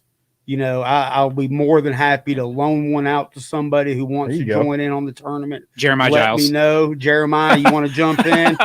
Anybody, please contact I'll me. spot Jeremiah the 35. There we go. Oh, You there. just got called out, Jeremiah. Ooh. Uh, And I will spot you the kayak. So there you go. Yes, sir. I'll give you a hog. I gave you a hog trough, so you are good to go, man. So hog troughs are allowed. in Hog this troughs one? are allowed and catch, Okay. but we have a ton of raffle prizes that all entered anglers are eligible for. We have first through third cash payout. We have a big fish prize. We have a most fish prize. So it pays to fish as often as possible too. So get in on it. It's So gonna be a good time. It's public water. Public water. By the way, Okay, before so anybody asks, public most water only. fish. So your top 5 fish are going to count. That's going to be Okay, your that's- score okay. for 1 through 3rd. But then I might have a little prize for whoever catches the most fish too, because I can see on the app who's culled the most as well. Okay, so it pays to put the fish in your live well and hold To them measure- that way measure you them. can see. Yeah, measure everything. Just Okay. do it. Because this is a great for people getting into kayak tournaments for the first time. This format that we're doing is a great first tournament format. Yeah. So jump in on it. It's gonna be a great time. You don't have to have a ton of experience to be successful. Yep. Just go out as much as possible, catch fish, submit them on the app. It's gonna be a good time. Absolutely. And I think- y'all seen me post it on my page, Great Georgia Outdoors. I am more than willing to meet up with anybody. Like Nathan said, you have any questions, I'm right at the lower Etowah River. I will meet with you there. I will go over the app if you need instruction on how to use it, whatever you need. If you're interested in it, reach out to me. I am more than willing to help out. Yeah. I'm more than willing to meet people at Hickory Log or at Latham or any other lake or river around as well. I live If you want I the live in most fish Canton. prize, Hickory Yeah. Log's probably where it's Yeah. at. Like, go to Dinkery Log. pile them up. Yeah. G-Man, anything else before we get out of here? we're gonna post, or I'm gonna post on Fish North Georgia tomorrow a T-shirt, and anybody that wears this size, if you mention this podcast, It will be here, and you can come and pick it up, but you have to mention this podcast to get it. There we go. So, Paul, There you go. I mean, I think y'all covered it wonderfully. there we go. So I'm gonna take us home then. Let's do it. If y'all don't have anything else. No. So, guys, everyone that's watched with us, thanks so much for joining us here on the Livewell on a special Friday night. Thanks so much. This is my chance to point at the sponsor, Rachel Collins at 400 Homes. Thanks so much for supporting us. Fishing with Farmer. Are you going to put me and Ryan in a plastic boat for the tournament at the same time? I got a tandem. I got a tandem. I'll put both of y'all in it. Who's in the front? Who's in the back? Big spoon, Ooh. little spoon. Who's big spoon? Are they little going? Are they going nut to butt? Zach Scott? What's everyone's name, real quick, so we can put a face with the name. George Smith here. I'm Nathan Skinner. George Smith. You can put a beard with the name. You can put beer with a name. I'm Nathan Skinner. Nathan Skinner. Joseph G-Man Gayton. Yep. And I'm Paul Coonan with Fish North Georgia. We're going to take it home, boys. Thanks so much for joining us. Please, please, please check us out. Facebook, Instagram, Twitter, TikTok. Like, subscribe, comment, interact as much as possible. Please, again, if you have any interest in the 5 Bigs for Beasley Bass Tournament, registration's still open. You should be able to find the pages on Facebook or contact Danny directly here at Fish North Georgia. If you're interested in the 5 Bigs for Beasley Memorial Kayak Bass Fishing Tournament, obviously, myself, Mr. Skinner over here, we are tournament director and co-tournament director, not in that order. He's the tournament director. I'm the assistant. And we're doing the best we can. I think last I checked, we've got 26 participants. I would like for us to get, 50, 60. Oh, okay. So I think it's very possible. you said 26 is what you checked. You said you wanted to have 30. I wanted 30 By before the we end got of the started show, by the end of the show. but Danny has a list. list of people to add on to that, so we Yeah. may be at 30. We Yeah. may have achieved Danny all has your a wildest list. dreams. My Paul. wildest dreams would be to really take it nuclear. Well, Hundos. we'll see. Yeah, We'll that'd be see. sick. So, boys, All right. Yep. ladies, gentlemen, we had an excellent talk tonight. A little kayak fishing. We, I don't know. Our good friend Beasley fished in a kayak a little bit Until I got to that And, bass boat. until he got a bass boat. I was trying to drag him on river tournaments this year. I wanted him to come with us so bad. And we're gonna take his memory with us. We're gonna catch some big fish. Bass side 5 Bigs for Beasley Bass Tournament. Again, it's out there. Check it out. Facebook. Get with Danny. Get with Dane. Get with Ryan. Get with us. We'll make it happen. Mr. Smith's gonna take me fishing on that. We're gonna try our best on Lake Lanier Let's to do do it. Beasley some justice. 5 Bigs for Beasley Kayak Bass Tournament. It's out there. Starts June 20, ends July 3rd. If you have interest, again, reach out. We'll get you set up. Anything you need. Thanks again, Rachel Collins, for sponsoring everything that we do here with the Livewell. And thank you guys for joining us. Have an excellent weekend. Be safe. Good fishing.